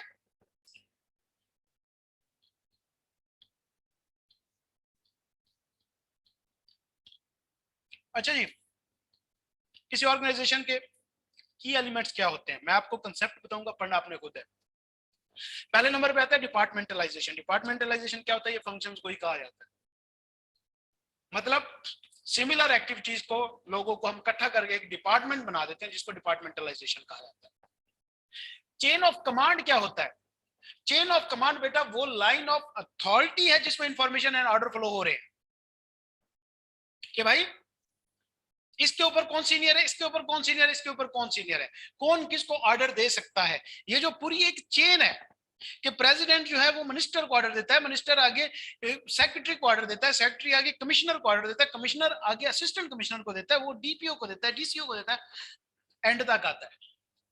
तो ये जो पूरी एक लाइन है, इसको चेन ऑफ कमांड कहा जाता है, कि जिस लाइन के जरिए ऑर्डर फ्लो कर रहे हैं उसको चेन ऑफ कमांड कहा जाता है। उसके बाद स्पैन ऑफ कंट्रोल होता है। स्पैन ऑफ कंट्रोल क्या होता है बेटा? स्पैन से मुराद फैलाव, कंट्रोल से मुराद कंट्रोल होल्ड, कि एक शख्स का कंट्रोल कितना फैला हुआ है। अगर एक मैनेजर एक टाइम पे अपने नीचे 10 सुपरवाइजर रखे हुए हैं, दूसरे ने 3 रखे हुए हैं, तो उसका स्पैन वाइड होगा जिसने ज्यादा लोग रखे हुए हैं, और जिसने कम रखे हुए उसका स्पैन नैरो होगा। तो वाइड एंड नैरो जो होता है स्पैन ऑफ कंट्रोल होता है। स्पैन ऑफ कंट्रोल की डेफिनेशन क्या हुई कि एक टाइम पे एक मैनेजर डायरेक्टली कितने लोगों को इफेक्टिवली मैनेज कर रहा है। तो वो दो तरह से हो सकते हैं, या तो वो ज्यादा कर रहा होगा या तो कम कर रहा होगा। बड़ी रॉकेट साइंस है। अब किसी भी उसके बाद लेवल ऑफ मैनेजमेंट कि भैया कौन कौन से लेवल होते हैं। तो टॉप मैनेजमेंट होती है जिसमें बोर्ड ऑफ डायरेक्टर आते हैं। फिर मिडिल लेवल मैनेजमेंट होती है जिसके अंदर नॉर्मली ये मैनेजर्स वगैरह और सुपरवाइजर आते हैं। फिर लोअर लेवल मैनेजमेंट होती है जिसके अंदर एम्प्लॉयज आते हैं, फोरमैन वगैरह होते हैं, सुपरवाइजर से नीचे वाले, ये इंप्लॉयज भी इसी के अंदर आ जाते हैं। तो ये लोअर लेवल। तो नॉर्मली 3 तरह की लेवल ऑफ मैनेजमेंट होती है किसी भी ऑर्गेनाइजेशन के अंदर। सेंट्रलाइजेशन और decentralisation decision making. Centralised decision making बेटा उस डिसीजन मेकिंग को कहा जाता है जहां पे डिसीजन मेकिंग पावर किसी एक बंदे के पास मौजूद हो, जिस तरह के इंटरप्रेन्योरियल स्ट्रक्चर में होती है। डिसेंट्रलाइज्ड डिसीजन मेकिंग उसे कहा जाता है जहां पे डिसीजन मेकिंग की पावर डेलीगेट की गई हो आगे मैनेजर्स में, जिस तरह के फंक्शनल या डिविजनल स्ट्रक्चर में होती है। ठीक हो गया। चेन ऑफ कमांड क्या है, लाइन ऑफ अथॉरिटी है। स्पैन ऑफ कंट्रोल क्या है कि भैया इफेक्टिवली मैनेज करना। स्पैन ऑफ कंट्रोल किन चीजों पे डिपेंड करता है। स्पैन ऑफ कंट्रोल क्या है कि एक शख्स एक टाइम पे कितने लोगों को इफेक्टिवली मैनेज कर रहा है। इफेक्टिवली रखने को भाई 500-500 लोगों ने रखे होते हैं, लेकिन नहीं, इफेक्टिवली से मुराद प्रॉपर। तो सबसे पहले तो भाई मैनेजर की कैपेबिलिटी के मैनेजर है किस जोगा, कितना एनर्जेटिक है। ज्यादा एनर्जेटिक हो तो ज्यादा लोग मैनेज कर पाएगा। दूसरे नंबर पे नेचर ऑफ मैनेजर वर्कलोड कि अगर मैनेजर के ऊपर काम कम है तो ज्यादा लोगों को मैनेज कर पाएगा, अगर वर्कलोड ज्यादा है तो वो कम को कर पाएगा।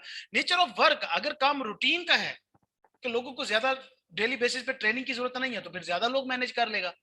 लेकिन अगर वर्क कम्प्लेक्स है, डेली बेसिस पे आपको हर बंदे को ट्रेन करना पड़ता है, तो फिर क्या होगा, कम लोगों को मैनेज कर पाएगा। इस तरह जियोग्राफिकल डिस्पर्शन कि भाई अगर आपकी कंपनी के एम्प्लॉयज पाकिस्तान के या दुनिया के मुख्तलिफ इलाकों में बैठे हैं तो फिर कम लोग मैनेज हो पाएंगे। कि एक मैनेजर यहाँ पे बैठा है, उसका एक एम्प्लॉय कराची में काम कर रहा है, एक लाहौर में कर रहा है, उन सारों को उसने मैनेज करना है, तो जाहिर सी बात है कि मुश्किल हो जाएगा करना। लेकिन अगर सारे एक ही ऑफिस में बैठ कर काम कर रहे हैं तो आसान हो जाएगा, तो ज्यादा लोग वो रख सकता है, स्पैन ऑफ कंट्रोल उसका वाइड हो जाएगा। बस। टॉल या narrow span of control. Tall क्या होता है, एक मैनेजर से 30 लोगों का एक ऑर्गेनाइजेशन। हम एक बनाते हैं कि भाई एक ऑर्गेनाइजेशन, उसमें ऑनर है, उसके नीचे 2 मैनेजर हैं, हर मैनेजर के नीचे 3-3 लोग हैं, सुपरवाइजर। कितने हो गए टोटल, 1 2 3 हो गए, 3 और 6 9 हो गए। हर सुपरवाइजर के नीचे बाकी एम्प्लॉयज रख दो, 30 पूरे करो। ये एक स्ट्रक्चर है। दूसरा स्ट्रक्चर ये है कि एक ऑनर है, उसके नीचे एक मैनेजर है, एक मैनेजर के नीचे 10 सुपरवाइजर हैं, हर सुपरवाइजर के नीचे फिर बाकी एम्प्लॉयज कर दो जितना भी कर। ठीक है, इक्वल। अब ये भी 30 लोगों की एक ऑर्गेनाइजेशन है, ये भी 30 लोगों की एक ऑर्गेनाइजेशन। इनमें से टॉल कौन सी है, फर्स्ट वाली टॉल है। लेंथ इसकी शुरू होती है यहां से, यहां पे खत्म होती है। ये क्या है, ये टॉल है नहीं। ये वाइड इन दोनों में से कौन सी है, वाइड ये वाली है। तो लिहाजा अगर स्पैन ऑफ कंट्रोल छोटा होगा, मतलब एक टाइम पे एक मैनेजर कम लोग मैनेज कर रहा हो, तो कौन सा स्ट्रक्चर बनेगा, टॉल और छोटा नैरो। जबकि ये वाइड फ्लैट स्ट्रक्चर बनेगा। ठीक हो गया। अगर एक टाइम पे मैनेजर ज्यादा लोगों को एट अ टाइम सुपरवाइज कर रहा है, यहाँ पे 10 लोगों को कर रहा है, यहाँ पे एक मैनेजर 3 लोगों को कर रहा है। शाबाश। तो tall narrow, each manager has a small number of subordinate. इसमें स्मॉल नंबर ऑफ सबऑर्डिनेट होते हैं, काफी लेयर ऑफ मैनेजमेंट होती है। क्यों, यहाँ पे ऑनर था, फिर मैनेजर, तो उसके नीचे सुपरवाइजर थे। यहाँ पे डायरेक्ट एक ऑनर है, एक मैनेजर है, उसके नीचे सुपरवाइजर आ गया, मैनेजमेंट निकल गई, काफी सारी निकल गई। ओके, वाइड क्या होता है, each manager has a large number of subordinate और फ्यू लेयर्स होती है। हो सकता है कि एक ही मैनेजर ना हो, डायरेक्ट ओनर डायरेक्टली डील कर रहा हो 10 लोगों को। समझ आ गई। Centralisation, decentralisation. सेंट्रलाइजेशन अगर डिसीजन मेकिंग एक ही जगह पे हो रही है, एक बंदा कर रहा है, सेंट्रलाइज्ड होगा।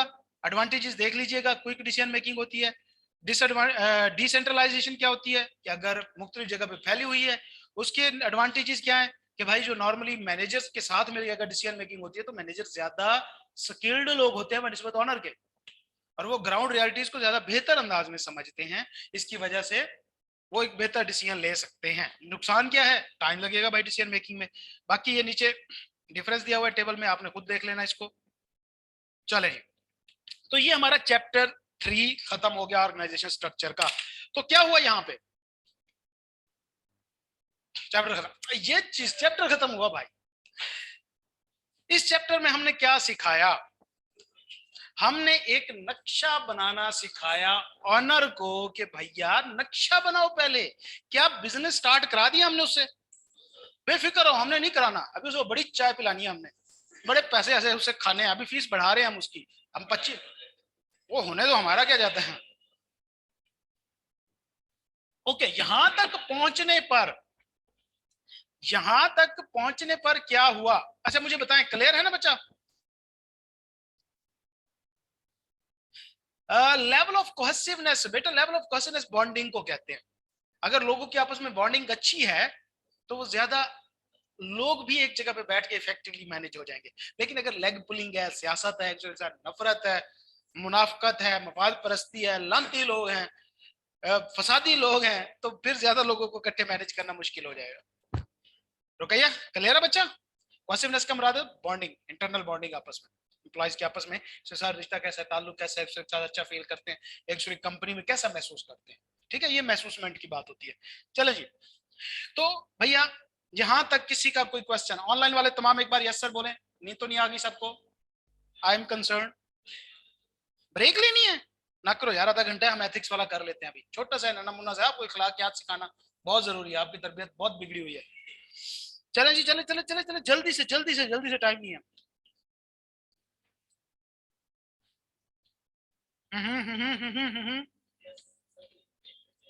कोई ब्रेक नहीं भाई, हो ही नहीं सकती तक की शाबाश। ये लेवल होना चाहिए बच्चा। ये आएंगे सारे इंशाल्लाह आएंगे, और बेफिक्र क्यों रहते हो? कैफ में आपको ये सारे यही नजर आएंगे, अभी पीआरसी फर्स्ट टाइम में निकालने वाले नहीं बच्चे। अच्छा जी, यहां तक ऑनर को हमने कहानियां कराई वेद। क्या यार, वो रात टाइटल जो है उसने प्रिंट किया है, पब्लिशर रोला डाल रहा है, मुसीबत ये है। 4 दिन के अंदर तो सारा कुछ कर यार, अब मैं अकेला बंदा क्या कुछ करूँ आपके सामने? पब्लिशर को दिया हुआ है वो, अब उसका फ्रंट पेज उसका रहता है, वो फ्रंट पेज बुक की फॉर्म में आएगी पूरी, नोट्स नहीं आएंगे, बुक आएगी पूरी। अल्लाह ताला आपको लंबी उम्र दे हो जाएगी। अच्छा जी, तो यहां तक हमने बेतहाशा किस्म की एक जो होता है वो, सर थोड़ा स्लो प्लीज पढ़ाएं। बेटा मेरे बस में होता तो मैं तो 30 दिन की क्लासेस रखता था कि प्रॉपर पढ़े, लेकिन 10 दिन की क्लासेस में मैं इस तरीके से आपको पढ़ा रहा हूँ कि फिर भी कमी कहीं पे ना रहे। कम से कम थोड़ा सा सेक्रीफाइस करना आपका भी बनता है। एंड सेकेंडली, क्लास के शुरू में मैंने यही बात की थी, अगर आप मौजूद नहीं थे, कि बेटा कंफर्ट जोन में नहीं जाना, कंफर्ट जोन को तोड़ो, ये आपका सबसे बड़ा दुश्मन है स्टेज के ऊपर लाइफ का। अच्छा जी, अगला हमने अब चैप्टर करना है एथिक्स वाला। हाँ, हुआ ये बच्चा, ये अभी तक हमने ऑनर को कहानियां कराई बड़ी, यहां तक आके ऑनर ने कहता यार अब तो मैंने नक्शा भी बना लिया है, अब तो मुझे बिजनेस शुरू करा दो, बातें की जा रहे हो। तीसरा दिन है, हमने कहा कि भाई हौसला रख, ठंड मोल रख, जल्दी का काम शैतान का होता है, सब्र तो करो, रुको भाई जरा सब्र तो करो। अच्छा, तो हमने उसे कहा कि देखो तुम बिजनेस स्टार्ट करने जा रहे हो, हैं? हाँ ये रहा, तुम बिजनेस स्टार्ट करने जा रहे हो, कोई थोड़ा सा खुदा का खौफ तो करो। वो कहता है कि भाई क्या मतलब? हमने कहा देखो तुमने मार्केट में बैठना, लोगों के साथ डील करना है, तुम बिल्कुल अजड़ गंवार हो, तुम्हें पैदाइशी पैसा मिल गया है, तुम्हारा तो बंदे को बंदा नहीं समझते, फिरौन बने हुए हो। दुनिया एक बहुत अच्छी जगह है, हम वहां पे ऐसा बिजनेसमैन नहीं डाल सकते जो जाके वहां का माहौल खराब करे। हम आपको प्रॉपर एथिक्स सिखा के भेजेंगे जो आपके माँ बाप को सिखाना चाहिए था। अगर आपको पैदाइशी 2 चपेड़े वो लगा देते तो आज ये जरूरत पेश ना आती। ओ सर जी, मैं कड़ी बदतमीजी कर बैठा यार, ये कम बदतमीजी है, तुम पैसे नहीं दे रहे अभी तक, 8 कप चाय के पी गए वो, पैसों की बात ही नहीं करते, इससे ज्यादा क्या बदतमीजी, इखलाकियात से गिरी हुई हरकत हो सकती है। तो हमने कहा कि भैया देखो, बिजनेसमैन जो होता है, अब इस चैप्टर के अंदर हम खुद बिजनेसमैन बनेंगे। वो कहता है जी बिजनेसमैन कैसे ख्याल रखता है। हमने कहना है कि अब तुम सुकून से बैठो, ये चाय का कप पियो, अब मैं बिजनेसमैन बन रहा हूं और मैं तुमको दिखाता हूं कि मुझे कैसे कैसे मसले आ सकते हैं, उन मसलों को मैंने डील क्या करना होता है, मेरे एथिकल इश्यूज होंगे क्या, मैंने आइडेंटिफाई कैसे करना, मुझे पैसा पता कैसे चलेगा कि ये एथिकल इशू आ गया है, यहाँ पे मेरी जो इखलाकियात हैं वो कंप्रोमाइज हो रही है, खुला खौफ है यार, मुझे ये चैप्टर पढ़ाना ही नहीं है। मैं कितना झूठ बोला यार ये भी अब करना है यार। इन्ना लिल्लाहि व इन्ना इलैहि राजिऊन। चले बेटा, कोई नहीं, मैं पूरा कॉन्फिडेंस लाने की कोशिश करूंगा।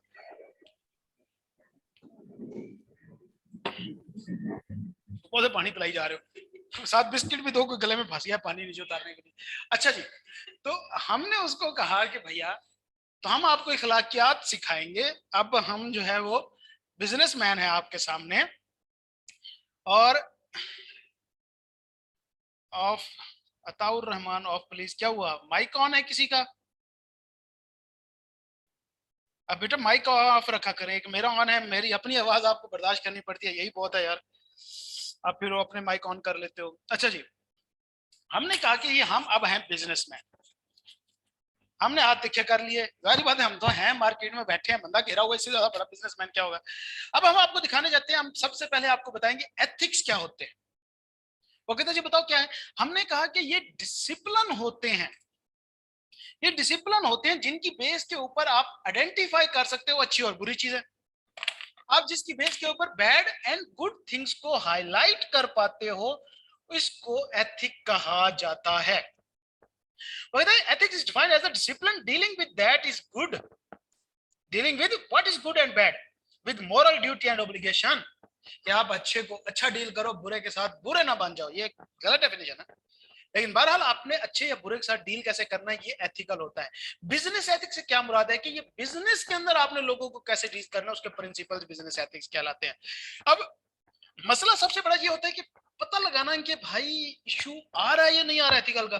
क्योंकि पूछने को तो भाई अल्ताफ हुसैन भी कहता है कि मैंने कभी करप्शन नहीं की, नवाज शरीफ भी कहता है कि एक दमड़ी की करप्शन साबित हो जाए, तो जरदारी भी कहता है मेरे जिया बड़ा हाजी कोई निष्ठान हो तो मैं लितर मारे सब तुसी कंकरियां मार के आंदे हो। कहने को तो हर बंदा जस्टिफाइड है, लेकिन क्या आपके ख्याल में इनमें से किसी ने गलत नहीं किया? अब तो हमें पता चला सबसे बड़ा इशू ही यही होता है कि एथिक्स को आइडेंटिफाई करना, कि एथिकल इशू आया या नहीं आया तो कैसे करेंगे। पहले नंबर पे एथिकल इशू क्या है, is an identifiable problem situation या अपॉर्चुनिटी जो किसी शख्स को एक ऑप्शन देती है कि तुम ये काम करो या ये काम करो। अब किसी भी जगह पे ऊपर किसी एक अपॉर्चुनिटी में अगर आपके पास दो ऑप्शन है करने के, तो मतलब ये है कि एक ठीक है गलत है। अगर ऑप्शन आ जाए तो फिर मतलब इशू आ गया। अब आपको वहां पे ये देखना है कि आपने किस साइड पे जाना है, ठीक है। तो लिहाजा तो वहां पे हमें इवेलुएट करना होगा कि राइट रॉन्ग क्या होता है। एथिकल इश्यूज जो होते हैं, normally issues in business are generally associated with the following aspect of behaviour. Normally issues कहां से आते हैं, acting within the law, कि अगर कानून के मुताबिक काम नहीं करोगे, उसके खिलाफ जाओगे तो एथिकल इशू आ रहा होगा। सेम इसी तरह fair and honest dealing with supplier and customer, अगर ऑनेस्ट डीलिंग नहीं कर रहे, ठीक है, तो क्या है, एथिकल इशू है। आपको ये बेसिकली पॉइंट्स हैं जिनसे हम एथिकल इश्यूज को एलिमिनेट कर सकते हैं, या इनसे हमें पता चलता है नॉर्मली इस एस्पेक्ट ऑफ बिहेवियर में एथिकल इश्यूज जो है वो हमें समझ आ सकती है। Acting Fairlie toward employees, employees के साथ अच्छे तरीके से डील करना, इस तरह शोइंग रिस्पेक्ट, तो ये सारे कॉमन है यार, इसके अंदर रट्टा मारने वाली कोई चीज नहीं है, सब कॉमन है, आप सबको पता है जी बच्चा। हाँ तो भाई क्यों लॉ आपके लिए नहीं बनाएगा, लॉ होता क्या है ये मैं आपको लॉ में पढ़ूंगा, मैं शुरू हो गया तो फिर 1 घंटा लग जाना इसके ऊपर। ये लॉ की क्लास में बिल्कुल लीगल इशू एथिकल इश्यूज होते हैं हमेशा। हर बंदे की रिस्पॉन्सिबिलिटी है, इखलाकी पाबंदी जिम्मेदारी है कि वो कवानीन जो रियासत के होते हैं उनको फॉलो करे। ये आपकी इखलाकी एंड कानूनी जिम्मेदारी है। क्या ये कहा जाता है, लाइन सुना है कि हर इंसान की इखलाकी या कानूनी जिम्मेदारी है कि वो रियासत के मफाद में काम करे या रियासत के कवानीन को फॉलो करे। तो लिहाजा लीगल इश्यूज भी एथिकल आ सकते हैं। लीगल हो बिल्कुल है, जैसे कि बाहर के मुल्कों में शराब पीना लीगल है, क्या वो एथिकल है? हुँ? ऐसा ना, कसिनोज लीगल है, जुआ लीगल है, क्या वो एथिकल है? तलाक लीगल है, क्या एथिकल है? समझ आई? तो बहुत सारी चीजें हैं, इस तरह होता है, कॉन्फ्लिक्ट आता है, एथिकल हो नहीं हो सकती, लीगल हो सकती है। मिसाल के तौर पे इंटरेस्ट लीगल है, एथिकल है? सूद लीगल तो है। ठीक है बच्चा। अच्छा, कौन कौन सी सिचुएशंस में नॉर्मली एथिकल इश्यूज आते हैं? वो कहता है उन चीजों को लेना जो आपकी जिम्मेदारी नहीं है। ये नहीं कहना कि भाई मैंने अल्लाह दी धरती तो लबिया ने मेरिया ने, मसला है किसी और की चीज नहीं लेनी। Saying things you are not true, कि ऐसी बातें नहीं करनी जिनको आपको खुद नहीं पता कि ये सच है। ठीक है, हमारे यहाँ अफवाहें बहुत उड़ती है ना, भाई कि आपके पेपर डिले हो गए, भाई कि आपके पेपर प्रिंट नहीं हो सके जिसकी वजह से पेपर डिले हो गए। इस तरह की कोई अफवाह नहीं उड़ानी जिसके अंदर आपको पता ना हो। जब तक आपको एक चीज की हकीकत पता ना हो, वो कहते हैं ना, गैर तस्दीक शुदा सच आधा झूठ होता है। जब तक आपको एक चीज की हकीकत पता नहीं है, आपने उसके ऊपर काम नहीं करना। इस तरह कंफ्लिक्ट ऑफ इंटरेस्ट में डालना, कि आप एक जगह पे फर्म में भी काम कर रहे हो, साथ में अपने क्लाइंट भी डील कर रहे हो, कंफ्लिक्ट ऑफ इंटरेस्ट है। इस तरह की सिचुएशन में नहीं जाना। इसी तरह हाइडिंग और डिविलिंग इंफॉर्मेशन, डिविलिंग कहते हैं ना, अब मैनिपुलेट करना, उनके अंदर रद्दो बदल करना। आप अपने सीनियर्स को, कस्टमर्स को प्रॉपर इंफॉर्मेशन नहीं दे रहे, छुपा रहे हो, या उनके अंदर गड़बड़ कर रहे हो, या मुबहम कर रहे हो। इसी तरह taking unfair advantage, unfair advantage लेना, ज्यादा प्राइसेस चार्ज करना कस्टमर से, जो कि बनती नहीं। आपने देखा ये कस्टमर तगड़ा है, पैसा ही पैसा है, जैसे हम चाय पे चाय पिला रहे हैं, एथिकल इशू है भाई, तो बेचारे को शुगर हो जाए। इस तरह इम्प्रॉपर पर्सनल बिहेवियर भी एथिकल इशू होता है। अब्यूजिंग पावर, आप अगर जो है वो पावर पोजीशन में बैठे हैं तो अगले को मिसट्रीट करना, जब देखे पैसे नहीं देता तो गालियों पे आ जाना, तो है ही खराब, गंदा बंदा है, तेरी तो नस्ल भी ठीक नहीं है, तरबियत अच्छी नहीं हुई। हमारे यहाँ ऐसा होता है ना, हमारी फैमिली में खासतौर पर रिश्तेदार ऐसे ही करते हैं, सारी जिंदगी आपसे जलते रहेंगे, ये कुछ नहीं कर सकते, निकम्मा है। जब आप चार्टर अकाउंटेंट बनेंगे, गाड़ी लेंगे, हराम दी कमाई होनी है, हो ही नहीं सकती है, किसी डाका मारे होना है। अच्छा जी, परमिटिंग ऑर्गेनाइजेशनल अब्यूज, ऑर्गेनाइजेशन के अंदर जो है वो इस तरह के मसले करना, रूल्स वायलेट करना, अनएथिकल एक्शन वगैरह जो है उनको प्रमोट करना, ये सारे वो इश्यूज हैं जो एथिकल इश्यूज हो जाते हैं। अब कैसे पता चलेगा कि एथिकल इशू आया है या नहीं आया? तो इसके दो तरीके हैं टेस्टिंग टेक्निक। नंबर वन होता है मिरर टेस्ट। मिरर टेस्ट क्या है? कि भाई जब भी आप कोई काम करने लग जाओ, आप शीशे के सामने खड़े हो जाओ और खुद से पूछो, क्या ये काम लीगल है, क्या ये काम ठीक है, क्या ये मैं काम कर सकता हूं। मिरर टेस्ट जमीर का टेस्ट कहा जाता है। अपने जमीर से पहले पूछ लो कि भैया जी क्या ये काम ठीक है। तीन क्वेश्चन करो। वो कहता है कि क्या is it legal, is it not illegal, और अगर ये ऐसा ना हुआ जैसा मैं सोच रहा हूं तो क्या होगा, क्या मैं इसको हैंडल कर पाऊंगा। ठीक है, अगर आपको लीगल भी रगला है लेकिन फिर भी आपने देखना है कि एथिकली ठीक है या नहीं है, तो लिहाजा अगर एक चीज, मिसाल के तौर पे मेरा दोस्त है, मुझे कहता है मुझे बैंक से फाइनेंसिंग की कार लेके दो, लीगल है, मैं करवा सकता हूं। मैंने उसे फिर भी मना किया कि यार ये ठीक नहीं है, सूद है, बरकत नहीं पड़ेगी, ना लो, रोक दिया, मैंने उसे मना किया, हालांकि लीगल काम था। तो मेरा टेस्ट क्या है कि भाई मेरा जमीर नहीं मान रहा ना यार, समझ आई? तो लिहाजा पहली चीज होती है मिरर टेस्ट, इस चीज को आइडेंटिफाई करना कि क्या आप प्रॉपर तरीके से इस चीज को इशू कर रहे हो या नहीं कर रहे हो। दूसरा होता है कॉन्सिक्वेंसेस टेस्ट। क्या कॉन्सिक्वेंसेस? बेटा माइक म्यूट करो, कौन है ये? मलिक साहब। कॉन्सिक्वेंसेस टेस्ट क्या है? कि कहते हैं जब भी आप कोई काम करने लगो उसके नतीजे के बारे में सोच के देखोगे कैसा आएगा। अगर आपको नतीजा सोच के घबराहट हो रही है, कांपे टांग रही है, तो भैया वो इलीगल काम है। तो लिहाजा सीए करने से पहले सोच लो कि भैया कांपे टांग तो नहीं रही, अभी आप स्टार्ट फेज में हो। बाद में अगर आपकी कांपे टांग रही है इसके बाद भी कर रहे हो सीए, तो ये अनएथिकल है, आप अपने माँ बाप के पैसे को बर्बाद करने का तो कुछ सोच रहे हो। तो लिहाजा टांगे फिर मजबूत करो, जरा बोनवीटा पिया करो। वो दूसरा कौन सा होता है?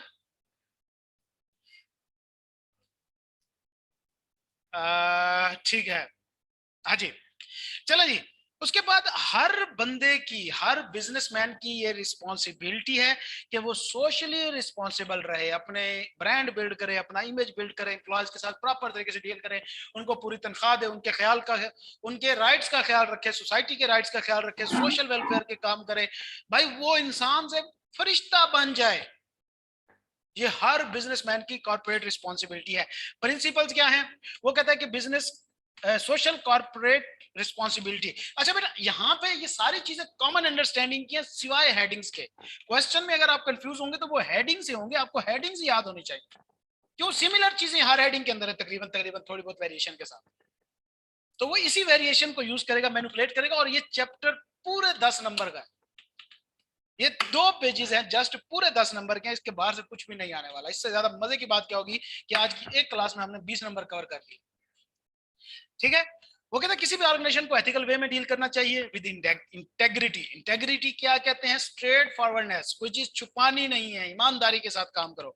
ट्रीट एम्प्लॉयज फेयरली, फेयरली को एम्प्लॉयज को फेयरली और रिस्पेक्ट से डील करे, सबसे बड़ी बकवास है, इसी वजह से मैं नहीं पढ़ा रहा। बेसिक ह्यूमन राइट्स का ख्याल रखे कि इंसान को इंसान समझो, रिश्ता ना मान जाओ। हाँ हाँ, वो खोता बनाओ। हमारा खोता किधर गया यार? वो तो आपने इग्नोर करा दिया, एक मिनट देख तो ले। खड़ा है खड़ा है खड़ा है, इधर ही खड़ा है। ये भाग जाते हैं ट्रेनिज ना, छूटे छूटे का क्या क्या निकल जाते हैं। अच्छा जी, उसके बाद अजी खोता ना समझो, जबरदस्त, लेकिन कोई फर्क नहीं है बेटा, मैं आपको पढ़ा रहा हूँ। देखो बच्चा, जो दुनिया गुजर चुकी है, जो हमसे आगे जा चुके हैं, हम उन तक कुछ नहीं कर सकते। हमारे जो सीनियर्स हैं, हम उनको जाके नहीं समझा सकते कि भाई आप ये ना करो ये ना करो। वो जो हो रहा है, हम कोशिश करते रहते हैं, हम सोशल मीडिया के थ्रू, अपने चैनल्स के थ्रू, ग्रुप्स के थ्रू, कि भाई किसी हद तक थोड़ी सी समझ अकल आ जाए। चांसेस बहुत कम, लेकिन आप लोग तो हमारे हाथ में। कल को आप लोगों ने फर्म में जाना है, तो बेटा वहां पे हो सकता है आपको जाके किस किस्म का माहौल बर्दाश्त करना पड़े। तो भैया खरबूजे नहीं बढ़ जाना, खरबूजों की वाड़ी में नहीं घुस जाना कि भाई रंग पकड़ लेना है आपने। हम आप लोगों की तरबियत कर सकते हैं, आप लोगों को अखलाकियात सिखा सकते हैं, आप तो हमारे हाथ में होना। कल को आप में से कोई आई कैब में बैठा होगा, किसी की फर्म होगी, कोई बिग फोर में गया बैठा होगा, कोई बिग फोर के भी ऊपर बैठा होगा, और कोई मेरी तरह खड़ा हुआ क्लास में गालियां दे रहा होगा बिग फोर। तो लिहाजा बेटा, आपके हाथ में फ्यूचर है हमारा। समझना होगा कि हमारे क्या इश्यूज हैं, एंड एक स्टेज आएगी जब आप एग्जेक्टिव पोजीशन पहुंच जाएंगे, तो तब आपने भूलना नहीं है कि आपको क्या काम करने हैं। अपनी नस्लों के लिए किसी ना किसी को तो कुछ करना है ना। यही अपना सोच सोच के हमने अपना बेड़ा गर्क कर दिया, अपने मुल्क का बेड़ा गर्क कर दिया, अपने प्रोफेशन का, एजुकेशन का, तालीम का निजाम क्या रह गया यार? 1100 में से 1100 वाले लाइन लगी है, तो अब तो भाई एलियन बन चुके हैं हम, दुनिया से तो इनको भेज देना चाहिए।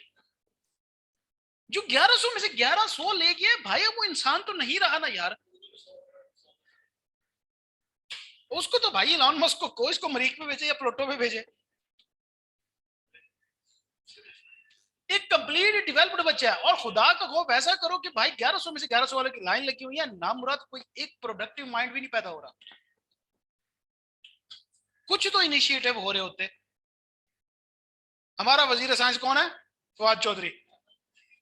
वो बेचारा हर वक्त देख के ऐसा लगता है पता नहीं क्या देखा हुआ है, इसको समझ नहीं आ रही, उसकी आंखें ऐसे खुली होती है। भैया जब लग आप ये नहीं करोगे तो फिर ऐसे ही होगा, जैसी रूह वैसे रिश्ते होते हैं, जैसी मुंह होती है वैसे ही चपेट बजती है।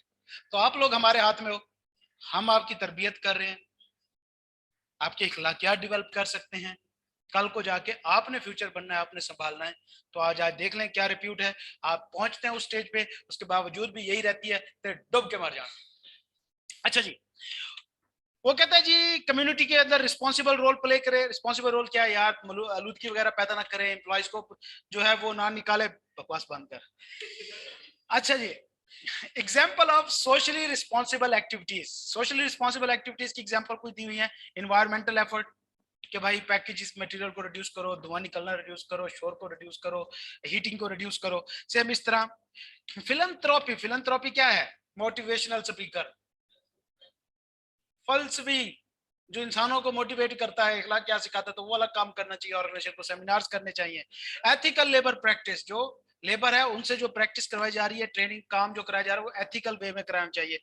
वॉलंटियरिंग, खुद कंपनी खुद को वॉलंटियर करे मुख्तलिफ किस्म के अच्छे कामों में। जी बताइए बच्चे। अल्हम्दुलिल्लाह मैं इन सबसे बच के रहा हूं।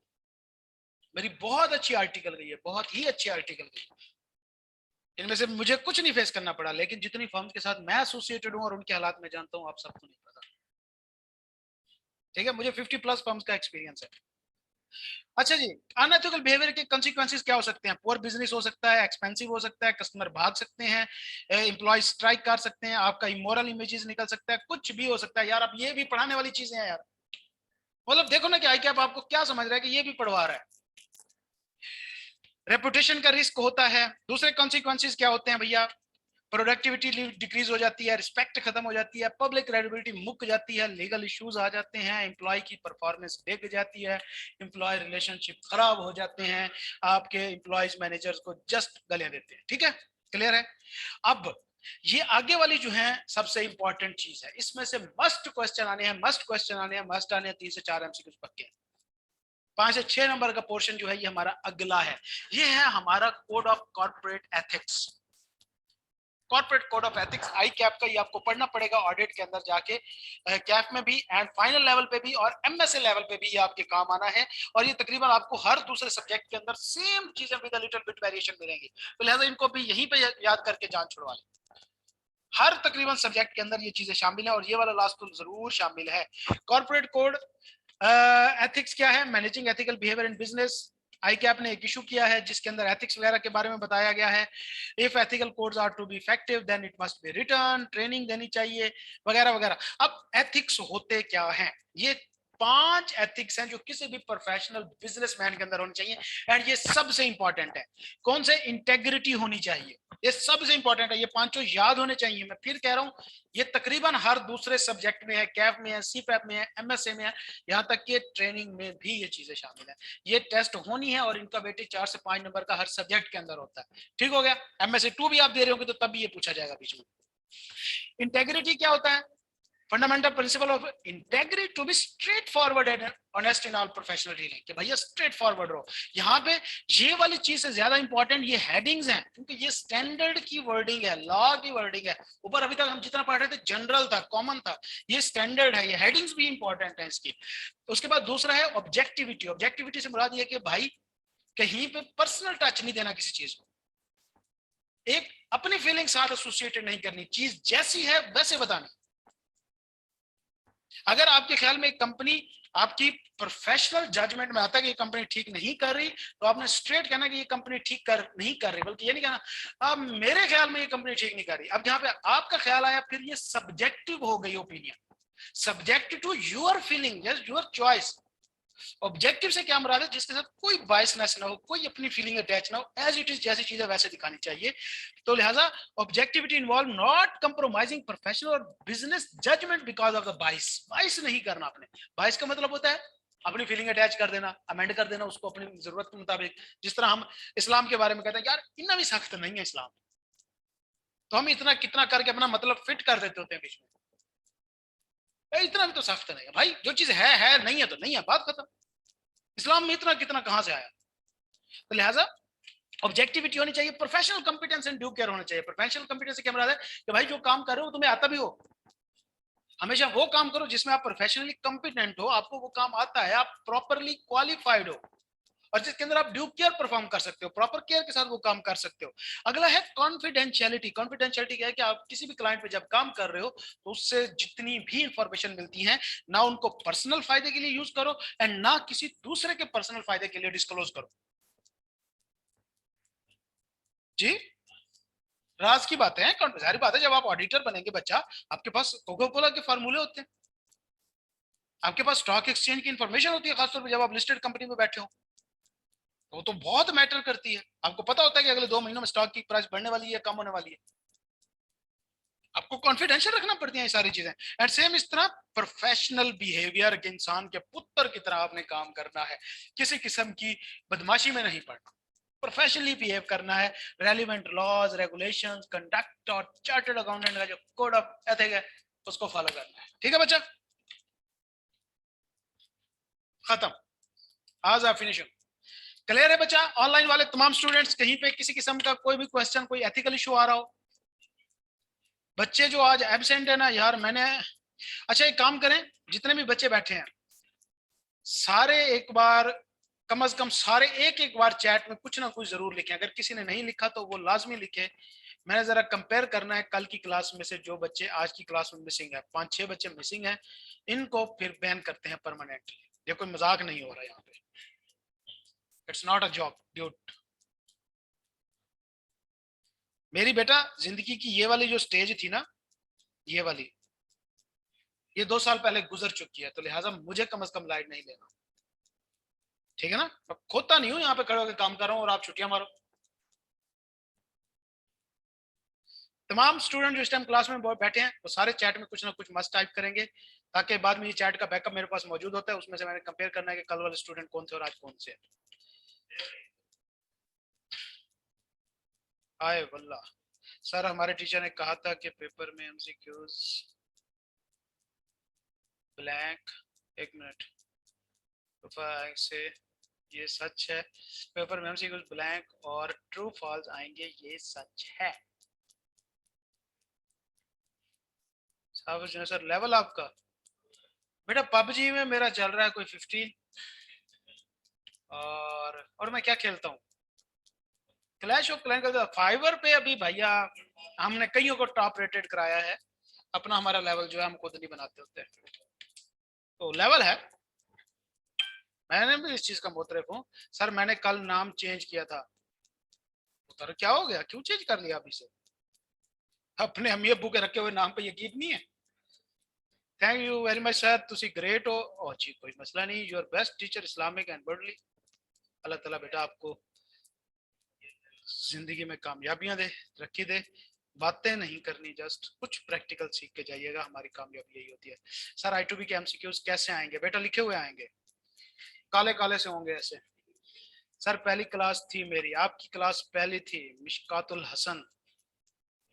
बच्चे आप बगैर मैट्रिक एफएससी के यहाँ तक पहुंचे हैं। कैंडी क्रश जीता है ना, मैंने तो क्रैक वर्जन किया हुआ है, सारे ओपन है मेरे लेवल, 4000 से भी ऊपर है, पता नहीं मुझे तो अभी तक पता नहीं टोटल कितने। तो टीचर सर इन दोनों चैप्टर्स का सीनियर बेस्ड क्वेश्चन बना दो। सीनियर बेस्ड सिनेरियो बेस्ड होता है। अच्छा, बेस्ड क्वेश्चन बनो, खुद बनो। सर पबजी आईडी बताएं बेटा, मैं खेलता नहीं हूँ अब, मुझे पता है मैं पहले ही आउट हो जाता हूँ, तो स्टूडेंट्स को तो कभी भी नहीं बताता। सर एमसीक्यूज के लिए ब्लैक भी आएंगे बेटा। रुको यार, ये वाला कटा आज मुका ही देते हैं, ये कटा मुका देते हैं शहरी, हम इस कटे को थोड़ा सा गौर से देखते हैं। सबर यार, सबर सबर। सर हमारा टेस्ट होगा, टेस्ट बेटा साथ साथ आपको मैं दे रहा हूँ, लेकिन फाइनल हमारा लास्ट टेस्ट होगा आपकी स्टडी प्रिपरेशन को इवेलुएट करने के लिए। अच्छा जी, एक मिनट दीजिए मुझे। यार गरीब बंदे हैं, मेरा एक तो सिस्टम जो है मेरे से पहले भी होश हो जाता है, 2 घंटे ये नहीं चल पाता। अच्छा भाई तू खड़ा हो जाता, तेरी हिम्मत है, मेरे से तो ही नहीं हुआ जाता। नहीं नहीं नहीं नहीं नहीं, ये चीज नहीं चाहिए मुझे बच्चा, ये नहीं चीज चाहिए, बंद हो जाओ। ओह अच्छा, ये एक्सपोजर ड्राफ्ट में चाहिए आई क्या स्कीम का, तो ये कटा आज मुका ही देते हैं। आजा भाई आजा आजा, शाबाश।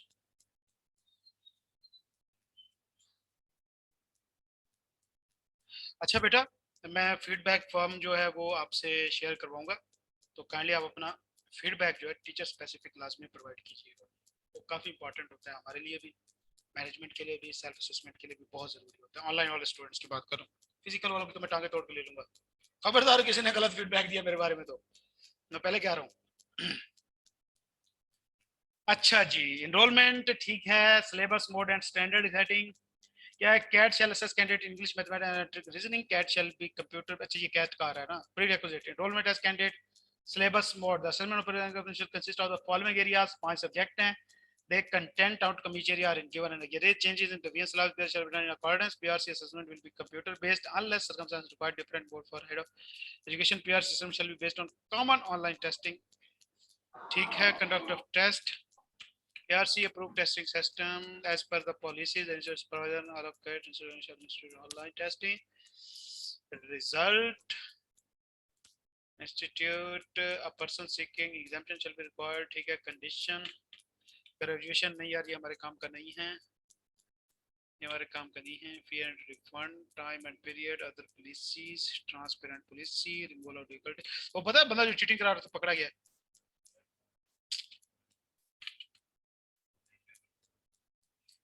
ऑनलाइन पेपर का था, 60-65 बच्चे उन्होंने हाईलाइट कर लिया, सारों को लाइफ टाइम बैन करने लगे। वो है कौन बंदा यार, किसी इंस्टीट्यूट का वो, फैसलाबाद से I think. Apply quantity method, मैं बेटा इसको कंफर्म करूंगा, लेकिन मुझे नहीं लगता कि एमसीक्यूज के अलावा कुछ आ सकता है, लेकिन बहरहाल आप अपनी तैयारी पूरी रखिएगा इंशाल्लाह। अस्सलाम चलिए वालेकुम सर। इंशाल्लाह। वालेकुम सलाम बच्चा। सर ये जो मॉडल पेपर है आई कैप की वेबसाइट पे पड़ा है, उस पे यानी कि ये फिल इन द ब्लैंक्स है एक बिजनेस में। बेटा देखो, अभी तक तो काफी सारी चीजें अप्रूव ही नहीं हुई, स्कीम अभी तक अप्रूव नहीं हुई। मुसीबत तो ये है ना, कल हमें पता चला। बेटा आपने ऐसा नहीं बनना यार आई कैप में जाके ये हरकतें नहीं करनी। बेटा हम तैयारी अपनी ऐसे रखेंगे कि चाहे वो थ्योरेटिकल बेस पे पेपर आ जाए तो आपने पास हो जाना। बस तैयारी आप अपनी ऐसे रखें इंशाल्लाह। बाकी कुछ भी कंफर्म नहीं है बेटा, बहुत कंफ्यूजन है, बहुत कंफ्यूजन है, लेकिन परेशान ना हो। ये नहीं है कि 10 दिन की क्लासेस के बाद हम ऐसे गायब हो जाएंगे एकदम। हम इधर ही होंगे, कुछ ना कुछ फिर हम एडवेंचर अपना स्टार्ट कर देंगे। वेले बैठे कुछ ना कुछ लारे लगे ही रहेंगे इंशाल्लाह। ठीक हो गया बच्चा? कोई क्वेश्चन? Thank you sir. किसी का कोई क्वेश्चन, कोई कंफ्यूजन आप अभी क्लियर कर लें, एंड इसके बाद मुझे इजाजत दें, जुम्मे का टाइम हो रहा है बच्चा। थैंक यू सर, वेलकम बच्चा।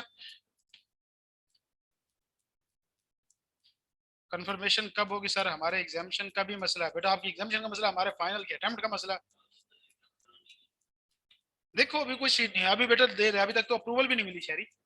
अभी तो असेंबली का इजलास होगा, ये सियासी सूरत हाल चल रही है, तो इसमें इजलास होगा तो अप्रूव होगा। तो ये तो सियासतदानों ने अप्रूवल देनी है ना, असेंबली में होनी है अप्रूवल।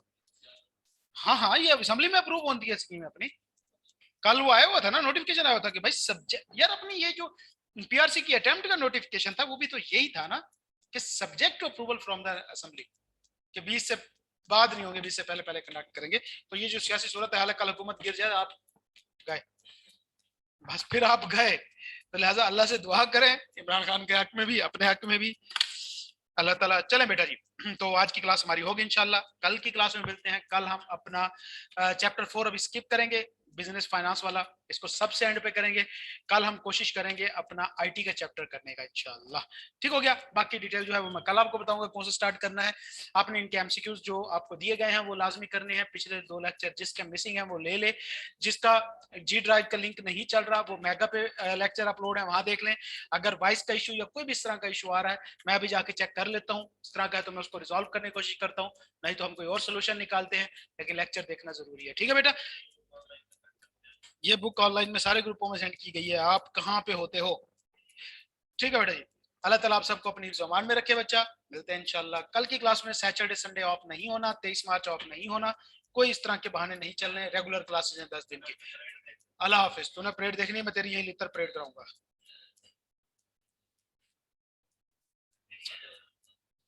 हाँ, इंडिया जाना परेड देखने? अच्छा, इंडिया देखना है। अरे, इंडिया वालों की भी आप फेवरेट हो, जाओ तो सही। वो तो इंतजार कर रहे हैं क्योंकि पाकिस्तानी बस उनके पास आए। चलो बेटा जी, अल्लाह हाफिज।